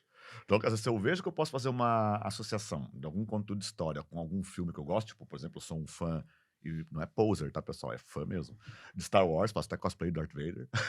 Né? O Rony sabe. Mas eu faço associações. A tua voz ajuda, né? A gente vai, né? A tua voz ajuda. You don't know the power of the dark side. Aí, Leila, a gente brinca. Mas eu associo jogos. Então tu fala que tu é o pai do Luke. Ó, lá eu amo essa frase. Fala, sabe como fala, é que é, fala, né? fala. Ah, meu foda. Mas a gente brinca com várias temáticas, né? Com jogos de computador. Eu volto e me cito um jogo. Vou falar de Idade Média, até aquele jogo que você pode montar o feudo, aquela estrutura. Eu uso, claramente. E tu joga? Claramente. Jogo. Eu sou um gamer. Tu é igual o teus. Eu sei que tu tens uns amigos lá que eles é estruturado o negócio. Não, só que eu sou o cara do voo. Eu sou o cara do voo. Então, eu gosto de Simulador. de voo, muito. Mas jogo outras coisas. Eu jogo, por exemplo, assim, Age of Empires, para um professor de história tem que estar lá, né? Tem que estar no meu PC, um Total War, entendeu? Eu jogo ali. Eu gostava muito de jogos de manager, né? Que você gerencia comunidades, assim. Então, também tem essa vibe. Então, muito dessa linha eu ia jogando. Tinha um jogo que eu jogava no celular, lindo jogo, Legion, Valiant Hearts. Maravilhoso, da Primeira Guerra Mundial. É um jogo formato quebra-cabeça, vamos dizer assim, que você vai vivendo as cenas baseadas na Primeira Guerra Mundial, conta a história da guerra, e o jogo é graficamente lindo, é muito bonito, e você vai conduzindo, tem que destravar o personagem para que ele possa chegar e cumprir as missões dele como soldado. Aí você ora um soldado alemão, ora você é um soldado inglês. E é um jogo assim, é um jogo de guerra, porém é um jogo humano. É um jogo que mostra o lado humano daquilo ali, sabe? Que jogo fabuloso. Então tem várias temáticas que eu uso, né? Série de TV, nossa, né? Fala da Segunda Guerra Mundial, tem lá Band of Brothers, The Pacific, né? Entre outros, né? Vou citando. Filmes mesmo. Nossa, eu estava falando mal da Segunda Guerra Mundial, citei aquele binômio que é a O Conquista Cartas de e Iwo a Jima Conquista da Honra. e a Conquista da Honra. A Queda, Der Untergang, né, que é As Últimas Horas de Hitler, para mim, o melhor filme já feito sobre aquela temática do final do Terceiro Reich. Aquele filme ali, ele é absurdo, um filme alemão, feito com base na secretária de Adolf Hitler, a Traudl Junge. Né? Tanto que o filme, ele começa com ela falando, ela velhinha já falando, aí ocorre o filme, que o filme é uma pancada, o filme, assim, uma coisa impressionante. O Bruno Ganz, ator suíço já falecido, fez o personagem de Hitler, ficou assustadoramente igual. E aí, no final do filme, volta a Traudl Junge falando, né, dando a reportagem como é que ela se sentia de ter participado de tudo aquilo, de ter estado até as últimas horas do Terceiro Reich. Uma coisa impressionante, assim, arrepiante, né? Olga, tu acha que cumpriu bem o papel? Ele cumpre, só que o cinema brasileiro ele tem um desafio, né? Porque, poxa, não é fácil fazer cinema no Brasil. A gente não tem os milhões que tem Hollywood, não tem os milhões que tem, né, o cinema europeu. E apesar do E a gente faz um desafio, trabalho. Olga surpreendeu, né? Olha o Oscar aí. O Oscar aí, né? Estou aqui, coisa fantástica. Né? Quer dizer, chegou nisso, e com um filme que fala de um dos momentos mais delicados da história do Brasil, que foi a ditadura.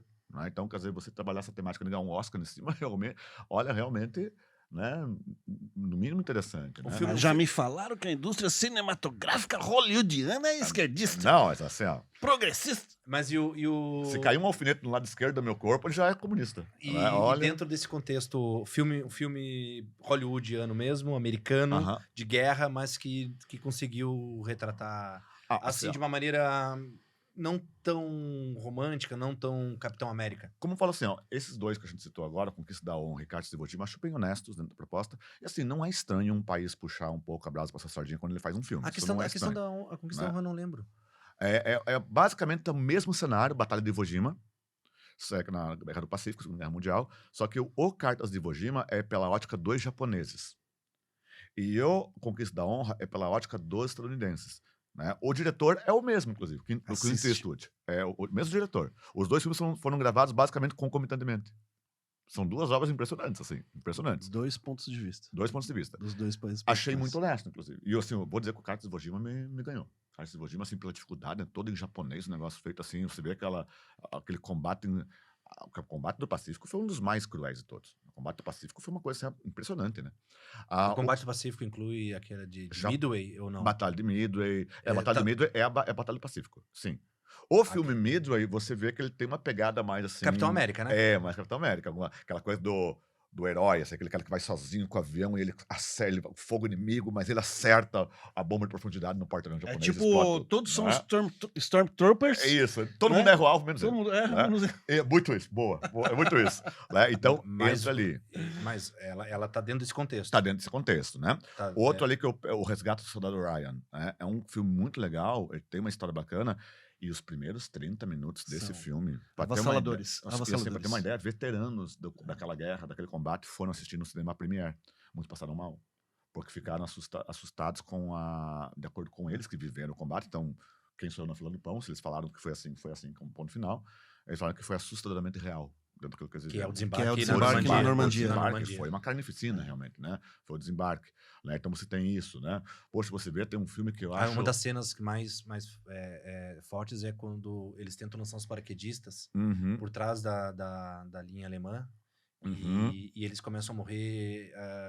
Cai no local errado, né? É. E os alemães vão matando os caras no ar ainda, assim, né? No ar. Cara aí, ó. É Ali. bizarro. Aí tem outro da Segunda Guerra Mundial, por exemplo, pega lá o Círculo de Fogo, que é um filme anglo-americano sobre a Batalha de Stalingrado, circulado em torno de um atirador de elite soviético, Vassili Zaitsev, bom filme. Outro também da mesma batalha, Batalha de Stalingrado, só que um filme alemão chamado Stalingrado, muito interessante, muito bacana. Teve um filme que eu assisti, que eu não lembro o nome, mas Bastardos eu- Inglórios. eu gostei muito do filme, que era uma autoridade alemã num prédio, eu acho que é em Stalingrado, se apaixona por uma russa. E ele visita ela durante toda a batalha. Eu acho que é Stalingrado, E mas é ela- o mais e novo. e ela morre com um tiro Isso. do próprio arma russa. Aham, Porque eles estão acuados no rio, Aham. Volga. prestes Uhum. enfim, né, a ser derrotados. E essa autoridade alemã, né, enfim, Uhum. mais do que um soldado, não lembro o cargo dele, ele vai ter relações com ela e alimenta ela e a família. É Stalingrado? Stalingrado. A Agora, Batalha de Stalingrado? a Batalha de Stalingrado é o mais novo. É o mais novo, inclusive, esse filme. Batalha de Stalingrado. Eu gostei desse filme, cara. Agora, tem um que me... Mas tem outro desses? Tem outro alemão que é mais antigo, que é Stalingrado. O filme é alemão daí. Agora, tem um que, assim, me ganhou. Ele não é um filme de guerra. Ele se passa na guerra. Que esse me ganhou pela brutalidade do que ele tá mostrando. Que é o Zona de Interesse. Filme alemão. Aí mostra o quê? Uma família alemã. Uma alemã, exemplar. Tá lá o pai, vai dar boa noite pros filhos. É novo esse filme? É novo. Vai dar boa noite pros Eu filhos. não consegui terminar de ver esse filme, cara. É que ele é mais paradão. Mas vale a pena. É que ele é que Puxa tá. vida. Ele cicla o quê? É o dia a dia daquela família alemã. Só que o problema é que essa família alemã, né, é a do Hess, que foi o líder do campo de Auschwitz. Então tem uma linda casa alemã, com um jardim alemão, Sim, com sim. cachorrinho, os filhos, tem um lago, começa a cena no lago, eles Aham. aprendem um piquenique, e tem um muro. Do outro lado do muro tá É o Auschwitz. campo de concentração, Tá Auschwitz. E aí você vê Auschwitz é considerado o pior dos o campos. pior, e aí você começa a ver a naturalização daquilo. Assim, ó, não, eles fazem ali, é um dia de trabalho. Ele vai lá, trabalha, ele volta pra casa, tira a farda, janta com a família, dá boa noite pros filhos. Outro ele vai lá, trabalha, só que o trabalho dele é matar pessoas num genocídio, né? E aí você vê o que? Aquilo que até a Hannah Arendt, né, sugere, que é a banalização do mal, né? Você, de repente, faz o mal sem notar que é o mal. Se não me engano, coisa concorreu ao Oscar cotidiana. de filme estrangeiro, Concorreu. né? Não sei se não ganhou, tá? Teve um Eu prêmio que ele ganhou. não lembro. Mas, Como é assim, que é o nome do filme? Zona de Interesse. Zona de Interesse. Ele é magnífico. Ele é parado, tá, pessoal? Então, assim, ó, bem não vai parado. acontecer grandes mudanças. É você olhar aquilo ali. E a lista de Schindler? A lista de Schindler tem aquela coisa mais de pegar, assim, no horror do Holocausto, né? O filme todo em preto e branco, tem só aquela menininha que De tá usando vermelho. o vestido vermelho, né? É um filme muito bom. Eu tenho até ele em DVD. Atenção, pessoal mais novo, existe um negócio chamado de DVD. Tu leu o Continente Selvagem? Não. Tem que ler. Não, esse não li. É o pós-guerra. É o caos que se tornou a Europa no pós-segunda guerra. Assim, o caos total, né? Destruição absurda, imagina. Mas, assim, esses Era, filmes... assim, ó, são era um negócio assim, tipo, tava tudo misturado na Europa, né? Os povos estavam todos misturados ali naquela cidades em região escombros. da Itália pro leste europeu, tudo Uhum. misturado, as cidades nos escombros, o pessoal que saiu dos campos de concentração tentando achar algum caminho possível, Uhum. e comida, e Uhum. roupa, e tentar um caminho para voltar para casa. É um negócio assim horroroso, tão horroroso quanto a própria guerra, cara. A destruição que causou ali. Não tinha líder, não se tinha um líder, não se tinha alguém que liderasse o processo. Passou muito tempo até que se estabelecesse ali as governanças para poder Uhum. organizar o negócio. E aí conta esse período, né? E para pensar, nós estamos falando de 75 anos atrás, né? É. Apenas, né? 70 anos. 70 anos, né? 70 Apenas, né? Eu vou dizer uma outra coisa. Quando a gente trabalha com filme até em sala, cita filmes, a gente cita filme ruim também. O filme ruim também é bom. Ele é pedagogicamente interessante, porque daí usa o filme ruim É ruim, Pra- aí deu uma melhoradinha, pra descontextualizar. mas parece assim, que ó, piorou. aquilo não era assim, entendeu? Aquela roupa não era assim, daí você começa a tentar, viu aquela roupa lá? Então, não era assim, naquele período usava tal coisa. Aí você pode usar isso, dependendo como é que você... Fala, igual, tipo, pegar o filme Gladiador, né? Todo mundo se diverte É no tipo a Gladiador. Ascensão Skywalker, assim. Né? Agora, pega assim o filme Gladiador. Você não precisava tem que se descolocar que não é do Império Romano, não tá na Roma Antiga. Tem coisa da Idade Média ali, tem aquele capacete pontiagudo ali que é mais arqueiro europeu da Idade Média, não do Império Romano, né? Mas você fala, não, aquilo ali tá errado, não é bem assim, Que é legal também mostrar para o aluno assim, ó, cuidado, quando você assiste um filme sobre história, não é um documentário, né? Ele é um filme sobre matemática e história, então tem toda a liberdade poética do autor. Tem uma série que o Anthony Hopkins é o Vespasiano. Ah, sei. Só tem uma temporada. Uhum. É o Vespasiano, e aí ele morre, entra o Tito, Aham. e aí a parada ali é o Tito e o Domiciano, que é o irmão Aham. dele. E mostram ali o período dos circos máximos Uhum. e a construção do Coliseu ali, que Isso. eles chamam de Teatro Anfiteatro Flavianos. Flávio. Anfiteatro Flavius. Aham. Flavianos, né? E, cara, eu achei interessante ali. bacana, Interessante. Tinha uma série da BBC que era Roma, né? A Roma da BBC também bem interessante, assim, dava pra pegar. Muitos sempre me perguntam, Alan, e Vikings? Como é que fica a série Vikings, né? Aí eu sempre brinco assim, primeira coisa, nunca existiu um povo chamado de Viking. Viking não é um povo, Viking é uma ação. Você Pô, está não me Viking. decepciona, cara. Porque assim, ó, os povos são nórdicos. Eles vêm da região nórdica, então tem um monte de povos. Tá, e o Obelix e o... Tá. e aí o... aí Como é que é? são- O Asterix? Aí são os Asterix e gauleses. Obelix. Aí são os Da gauleses. Gália. Gauleses Da da Gália. Gália. Né? Numa vila distante na Gália. Cara, eu Asterix e adoro Obelix. eles brigando com, É muito com bom. o Júlio Com César. e tudo mais, né? O meu, eu tive um era o cara que professor- conquistou a Gália. eu tive um professor de história na 5ª série do ensino fundamental, Aham. antigamente era série, porque ia até a 8ª série, chamado Felipe Falcão, tu conhece ele. Meu Deus, foi meu professor. Assim, eu tive a honra de Sabe ter qual sido era o aluno nosso dele, material de aula? Hã? Asterix e Obelix. Ele trabalhava, ele sempre Mafalda, trabalhou. Mafalda. Eu vou dizer, quando eu tive aula com o Falcão, já falecido, né? Professor fantástico. Quando eu tive aula com o Falcão na UDESC, ele volta e meia, eu trabalhei com ele uma matéria que era Nação, Região e Globalização, que era uma matéria optativa que ele deu à noite, e eu fui ter essa matéria. E volta e meia ele trabalhava obras cinematográficas, fazia discussão do mundo, da questão das fronteiras nacionais, dos impérios, mas sensacional, né? Então, assim, ele sempre teve essa pegada. Interessante, olha só, né? Veja, uma coisa do Falcão mesmo. E, assim, E aquelas tirinhas eram fantástico, muito, né? fantástico, fantástico. Ó. Eles, a Mafalda também, Sim, né? Mafalda. O Calvin, né? Calvin. Calvin é sensacional, Pô, né? é igual quando você Cara, vai como é que trabalhar... pode em três quadrinhos ter tanto conteúdo? Uhum. Como? Eu tive Né? uma colega de faculdade que o trabalho dela, o doutorado dela, envolveu justamente charges. Charges, uso da charge na história e tudo mais, como é que é apresentado. Porque nossa parte imagética na história ela é riquíssima, né? Você pega assim, ó, uma coisa que é muito bacana trabalhar em história é mostrar propaganda antiga. Para mostrar para os alunos coisas absurdas que já foram normais. Então, quer dizer, nossa. E como tem, né? Meu Deus, assim, a lista. E aí você vai mostrando assim: é sério isso, professor? Eles passavam isso assim, passavam. Tu lembra daquele pessoal. do menino fumando um Direto, de chocolate? O cigarro, não, de chocolate, Como é que era? chocolatinho. Como é que era? Não, Cigarrete? cigarrete. Lembra? Da Pan. Tu lembra mesmo? Lembro. Do menino, Sim. se você não pode fumar, como um cigarrete. Não, era bizarro, assim, ó. Aí você fala assim, né, ainda bem que a história ela vai andando. Mas você tem, assim, você mostra as imagens pra eles, eles não acreditam, né? Uma última pergunta minha, porque Aham. eu sei do seu horário e também você tem estrada ainda, mas eu preciso fazer. Me ajuda a contextualizar Michael Moore, Fahrenheit e os trabalhos. Por O favor. Michael Moore, cineasta americano, né, ele tem uma coletânea de filmes polêmicos, filmes documentários, na realidade, que foram dirigidos por ele, né? Onde ele basicamente mete o pau no próprio país dele, Estados Unidos. Que você pega Tiros em Columbine, né? Você pega ali Fortíssimo, né? Você Bem pega... retratados ou... Não, ele é bem retratado, só que ele mostra, ele tem um projeto, né? Você vê que ele tem o objetivo, ele tem um discurso fortemente anti-armamento ali, ele faz um discurso muito forte com relação a isso, né? Capitalismo, uma história de amor, onde ele já inicia descendo uma reta nesse sistema que então ele considera incorreto, ele considera injusto e tudo mais. Tem um que eu acho maravilhoso, que é o Sickle, né? Onde ele compara 4 sistemas de saúde, né?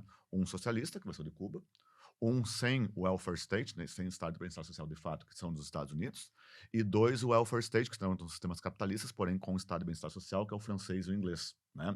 E é impressionante, quer dizer, que ele mostra, tipo, nossa, o sistema francês, o anglo-francês é fantástico, assim, né?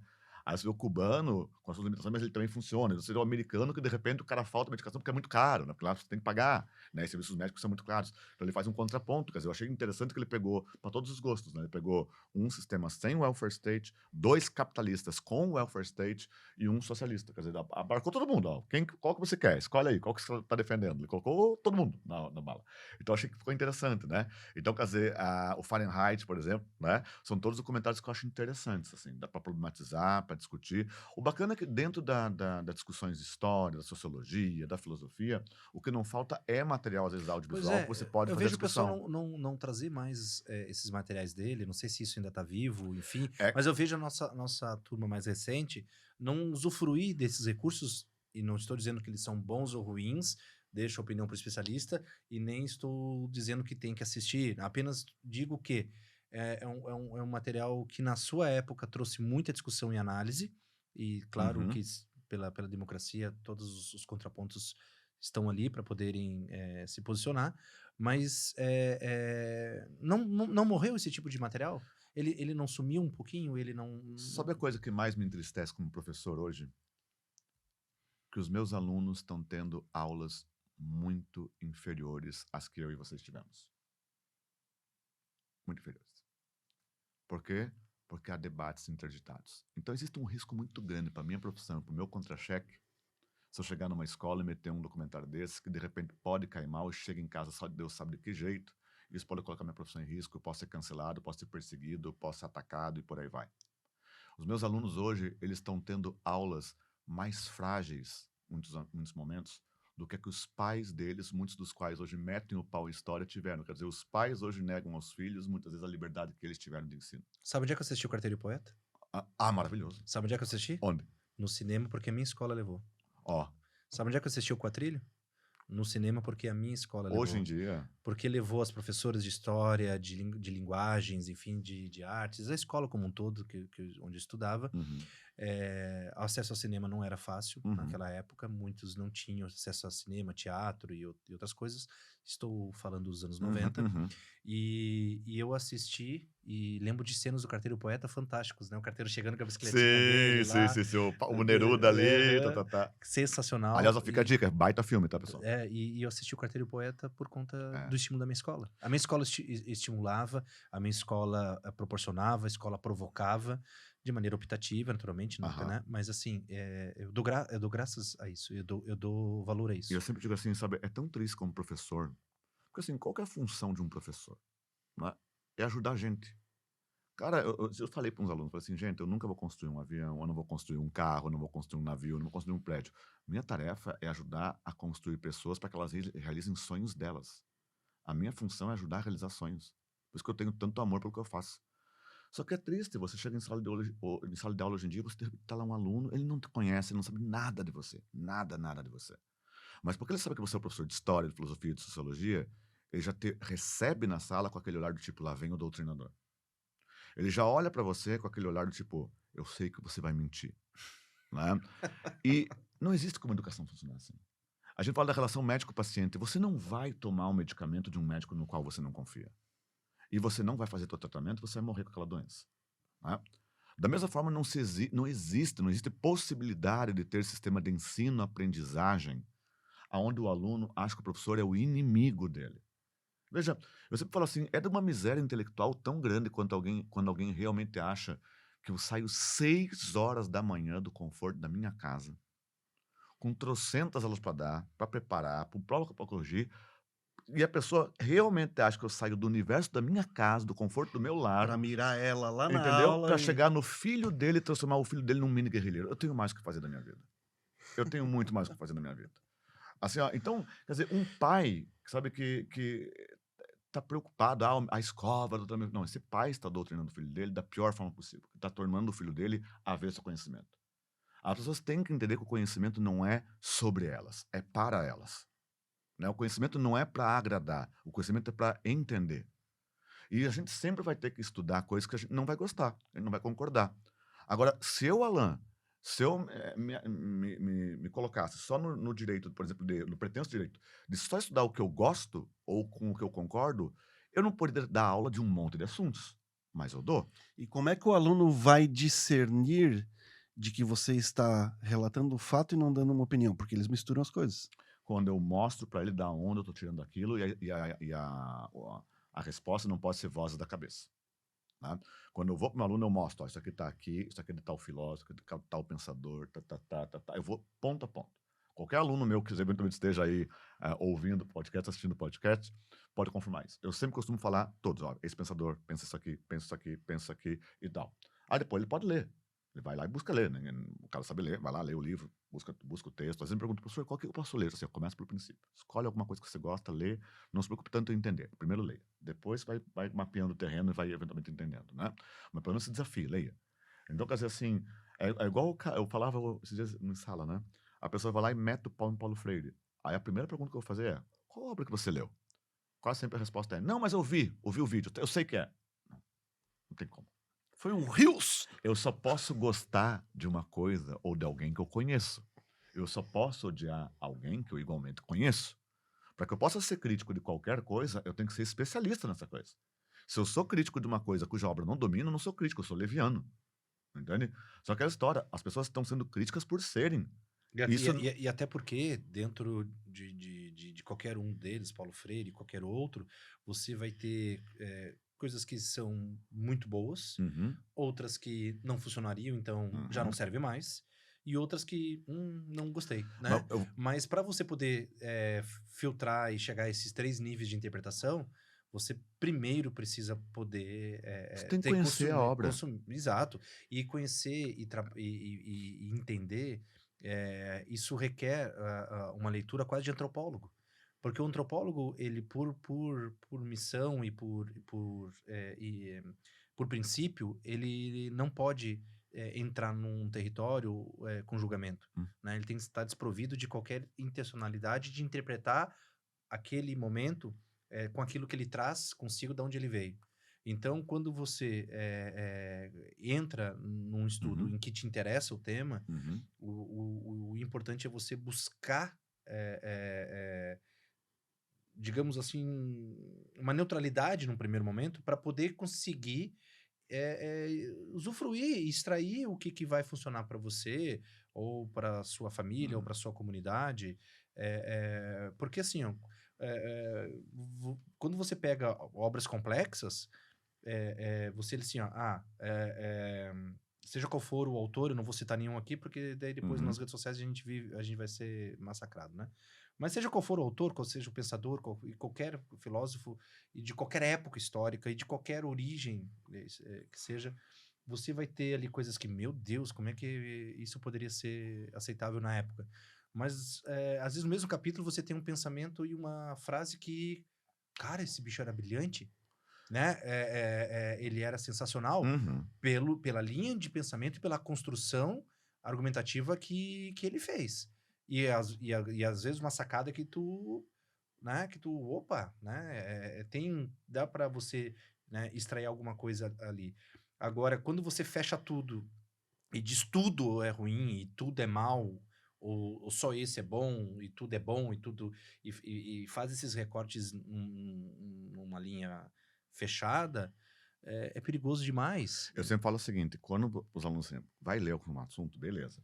Lê o que concorda contigo, lê o que valida a tua opinião, mas daí pega outro texto que fala o contrário.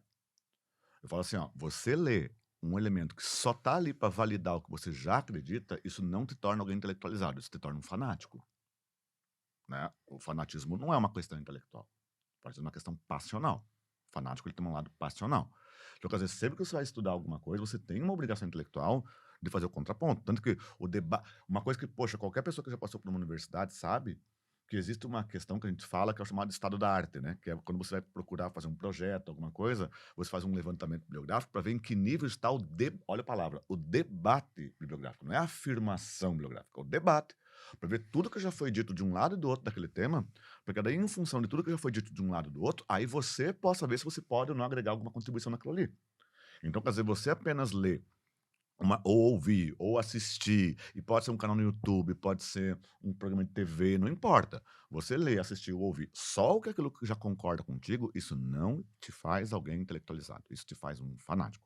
É preciso o desafio intelectual de você ser capaz de consumir conteúdos que eventualmente o agradem, sim, claro, né? Isso eu acho que é legal, você ler uma coisa que te agrada, fundamental, mas também ler conteúdos que não raro te desagradem ou que no mínimo te desafiem. Do contrário, não existe como ter formação intelectual nesse âmbito, né? Então, quando eu sempre digo assim, ó, às vezes é muito louco, vem aluno assim pra mim, ô professor, eu sou de esquerda, ou então, ô professor, eu sou de direita, parece que ele tá pedindo desculpa pra mim por falar que ele é daquela posição política. Não tem que ter medo. Seja a sua posição política, né? Não sendo alguém que defende absurdos, defende, sei lá, racismo, defende ódio, defende Nós contra genocídio. eles, né? Exatamente. Vamos Beleza. terminar. Agora, vamos. Não precisa. Tudo bem, então pode ser de direita, pode ser de esquerda, mas vamos conversar, vamos falar de assunto, vamos falar de conteúdo. Ah, mas pô, esse conteúdo me colocou, né? Poxa, eu achava que não era assim. Ok, agora você tem uma outra visão, você pode deglutir isso, refletir isso, buscar outros conhecimentos. Eu por isso que eu digo assim, não existe como alguém dar aula pensando em um aluno. Porque eu não tenho um aluno em sala, eu tenho 30. Se são 30 alunos, são 30 famílias, com 30 visões de mundo, com 30 religiosidades, com 30 visões políticas, com 30 visões de sexualidade. Para qual que eu vou dar aula? Entendeu? Então, eu acolho todos dentro de um debate amplo, que hora vai agradar um, hora vai desagradar o outro, hora vai desagradar aquele que antes agradou, hora vai agradar aquele que antes ficou desagradado. Porque é isso. A escola não é um local para ficar mimando a pessoa. Não raro, às vezes, quem mima são os pais. Né? A escola é um local para intelectualizar a pessoa, socializar. Eu sempre falo assim, ó, quem acha que escola é local só para ler e escrever e para aprender conteúdos, ela não entendeu a escola. Escola, até sociologicamente falando, é uma instituição social. Ela ensina você o quê? Inclusive, esse papel vai aumentar cada vez mais com Exato. o advento da tecnologia, né? Exato, porque a escola é o primeiro espaço social na vida de uma pessoa, em que ela é colocada para coexistir por horas a fio, com pessoas que não são da família dela, num espaço físico que não é o da casa dela, que pensam diferente, falam diferente, creem diferente, Com regras diferentes. e que essa criança vai ter que descobrir que não é porque o coleguinha pensa diferente que ela pode pegar o coleguinha e arremessar pela janela. Quer dizer, no dia em que morrer a escola, morre a civilização. Isso não tenha dúvidas. E eu acho que dessa forma nós concluímos esse E que a episódio força esteja conosco. Uau, todos nós. com todos, né? E jamais caia no lado escuro, Exato. né? E que nós O lado possamos... escuro não fala mais. The dark side of the force. Lado sombrio. Lado sombrio. Ah, tá, o lado sombrio. Desculpe, tá? Só Então... Não caiu o vídeo. Ah, então tá bom. Mas é o Lado sombrio, lado sombrio. Mas é verdade. Falamos tanta coisa que hoje que eu não sei como é que eu vou impulsionar esse vídeo. Eu fico feliz enquanto historiador que hoje a gente corrige o nosso vocabulário. Porque é isso, a língua também muda, a língua também é histórica. Sim, né? Isso é muito bom. sim. Não, e dentro desse contexto a gente está sempre aprendendo e se corrigindo. Sim. Eu fui corrigir expressões minhas em relação a indígenas e índios há pouco tempo, Isso. quando eu tive a oportunidade de ser orientado a usar uma expressão, uma linguagem mais adequada para os tempos modernos. Exato. Agora, estou sempre aberto a... Que bom que nós continuamos nos desconstruindo. Exato. Então, E abertos para isso. Agora, e assim, e para quem, né, a gente que vem de uma escola que tinha o dia do índio, né, não sei o que do índio, e aqueles estereótipos escolares, né, e tudo mais, você fazer essa correção, né, de expressões, de atualizações de linguagem é sempre desafiador, né? Sim. Porque tá no teu fundo histórico, né, de educação estrutural, mas a gente aprende. Sim, né? sempre. E eu acho que é isso que é maravilhoso, né? Tivemos uma excelente conversa aqui, um papo fantástico, né? É sempre bom trazer alguém da academia, alguém com propriedade, que possa trazer assuntos tão polêmicos, e são assuntos polêmicos, mas de uma forma esclarecedora, de uma forma isenta, né? De uma forma didática. Eu aprendi muito hoje, Anderson. Cara, eu vou te dizer assim, ó, eu ficaria aqui... Eu sei. Né? Porque eu tinha outros... Mas lembra da tua redação, né? Eu tinha outras perguntas que eu gostaria de fazer, outros temas que eu gostaria de eu acho que já fica o convite, né? Estamos aí. Eu queria muito entrar... muito pertinho. Eu queria muito fazer uma pergunta, se realmente nos últimos anos a Rússia esvaziou o ouro venezuelano, né? Mas vou deixar isso para um outro episódio, né? Mas tem tantos fatos no nosso entorno, né? E a América Latina, ela, né, tá sempre se transformando também, sempre trazendo fatos novos. Então, acho que a gente poder, pelo menos, ouvir uma interpretação, né? Ouvir um fato histórico e também uma interpretação, e também uma opinião, e também uma dica, né? Etc. Porque a gente precisa abrir um pouquinho, né? A nossa cortina, olhar para o lado, olhar para cá, né? Às vezes eu tento entender esse ódio brasileiro. Sem julgamento de valor, nem de pessoa, nada, né? Mas Nada. eu tento entender o ódio Brasil-Argentino, o ódio dos paraguaios com os brasileiros, eu já entendi. Eu tô até hoje tentando achar o ódio Brasil-Argentino, se é só do futebol, mas se tem outro fundamento. Mas às vezes você quer entender assim, as razões do porquê, né? E eu acho que teria tanta coisa incrível que a gente poderia trazer, né? Até o Enem, que não foi nem mencionado. Mas eu acho que vai ter. O Enem. Agora minha vida nesse momento é Enem, né? Tá ali 100%. Que já, para muitos, é considerado uma prova ideológica.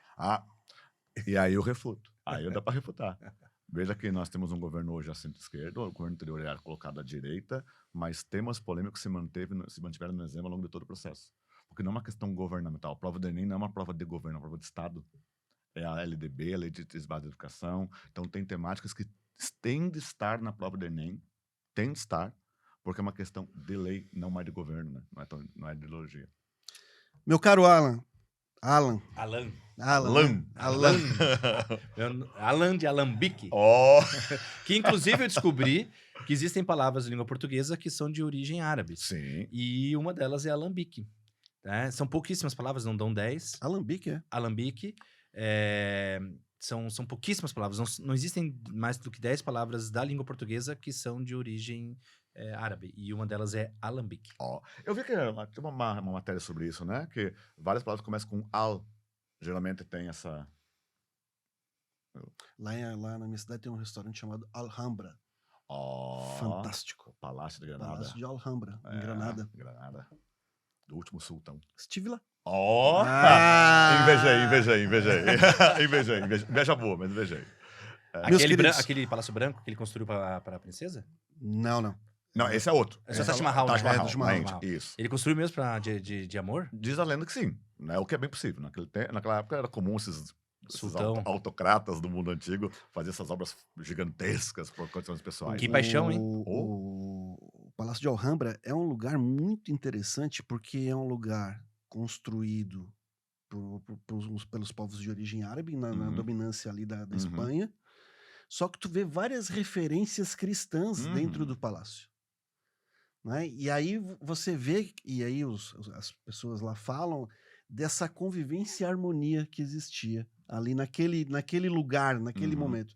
Era um governo majoritariamente árabe, islâmico, mas que vivia harmoniosamente com outras culturas e outras religiões ali. Sim. É muito legal. Sempre que há a vivência com culturas diferentes de maneira harmoniosa, há prosperidade, né? Sempre, né? Qualquer que seja a região do mundo que houve paz. Quando a gente conversa, a gente constrói. Né? Isso... A gente só precisa conversar. É conversar. Parar para conversar. Exato, parar para conversar. Não para gritar, não para brigar. Conversar. Meus queridos, obrigado por esse episódio. Saio daqui hoje para minha cidade muito mais regozijado. E sempre um prazer estar aqui. Professor Alan, muito obrigado pelo convite. Muito obrigado por nos dar a honra da sua presença. Eu que agradeço. Aprendemos muito aqui. Já fica o convite para um próximo, obrigado, conta comigo. Um próximo bate-papo. Acho que tu gostou também, não sei, muito bacana, né? Bom, vamos ver as ótimo, tuas impressões. ótimo. Mas a gente te agradece muito a presença. Imagina que eu agradeço, fico muito feliz com a parceria com os amigos aí, retornando, né? Poxa, quanto tempo já, né? 15 anos, agora voltamos aí. Né? Foi muito bacana essa discussão. Acho que falar de história é sempre bom, falar de educação é sempre bom. Então, poder discutir assim tranquilamente, acho muito enriquecedor, né? Muito bom. É isso aí, galera. Nós estamos nas plataformas de streaming da Amazon, do Spotify e do Apple Podcasts. Lembrar os 3 aí, às vezes é difícil. Depois um papo desse. E estamos no YouTube. Então, curta esse vídeo, dê o seu like, inscreva-se no canal, dê a sua sugestão. Não nos rotule, por favor, né? Assista esse vídeo com uma mente aberta, zen. De forma alguma nós queremos aqui dar posições ou ditar ideologias, muito pelo contrário, nós queremos abrir espaço para o diálogo, Nós somos pela escola, pela educação, pelo bom senso, pelos saberes, que esses saberes não se percam, né, nas nossas vidas, nas vidas dos nossos alunos, nas vidas dos nossos filhos. Muito obrigado pela tua audiência. Na próxima semana, mais um episódio inédito para você. Um grande abraço e que a força esteja com você. Este episódio do Escola em Voz contou com o apoio das seguintes empresas e marcas: Joy Brinquedos. Diversão é assunto sério. Via Jovem, a principal parceira das escolas particulares. Elos Educação e Turismo. Jornada das Profissões 2025, a maior feira itinerante do sul do Brasil. Travelmate Intercâmbio é para a vida toda. Anderson Gross, o consultor número 1 das escolas particulares.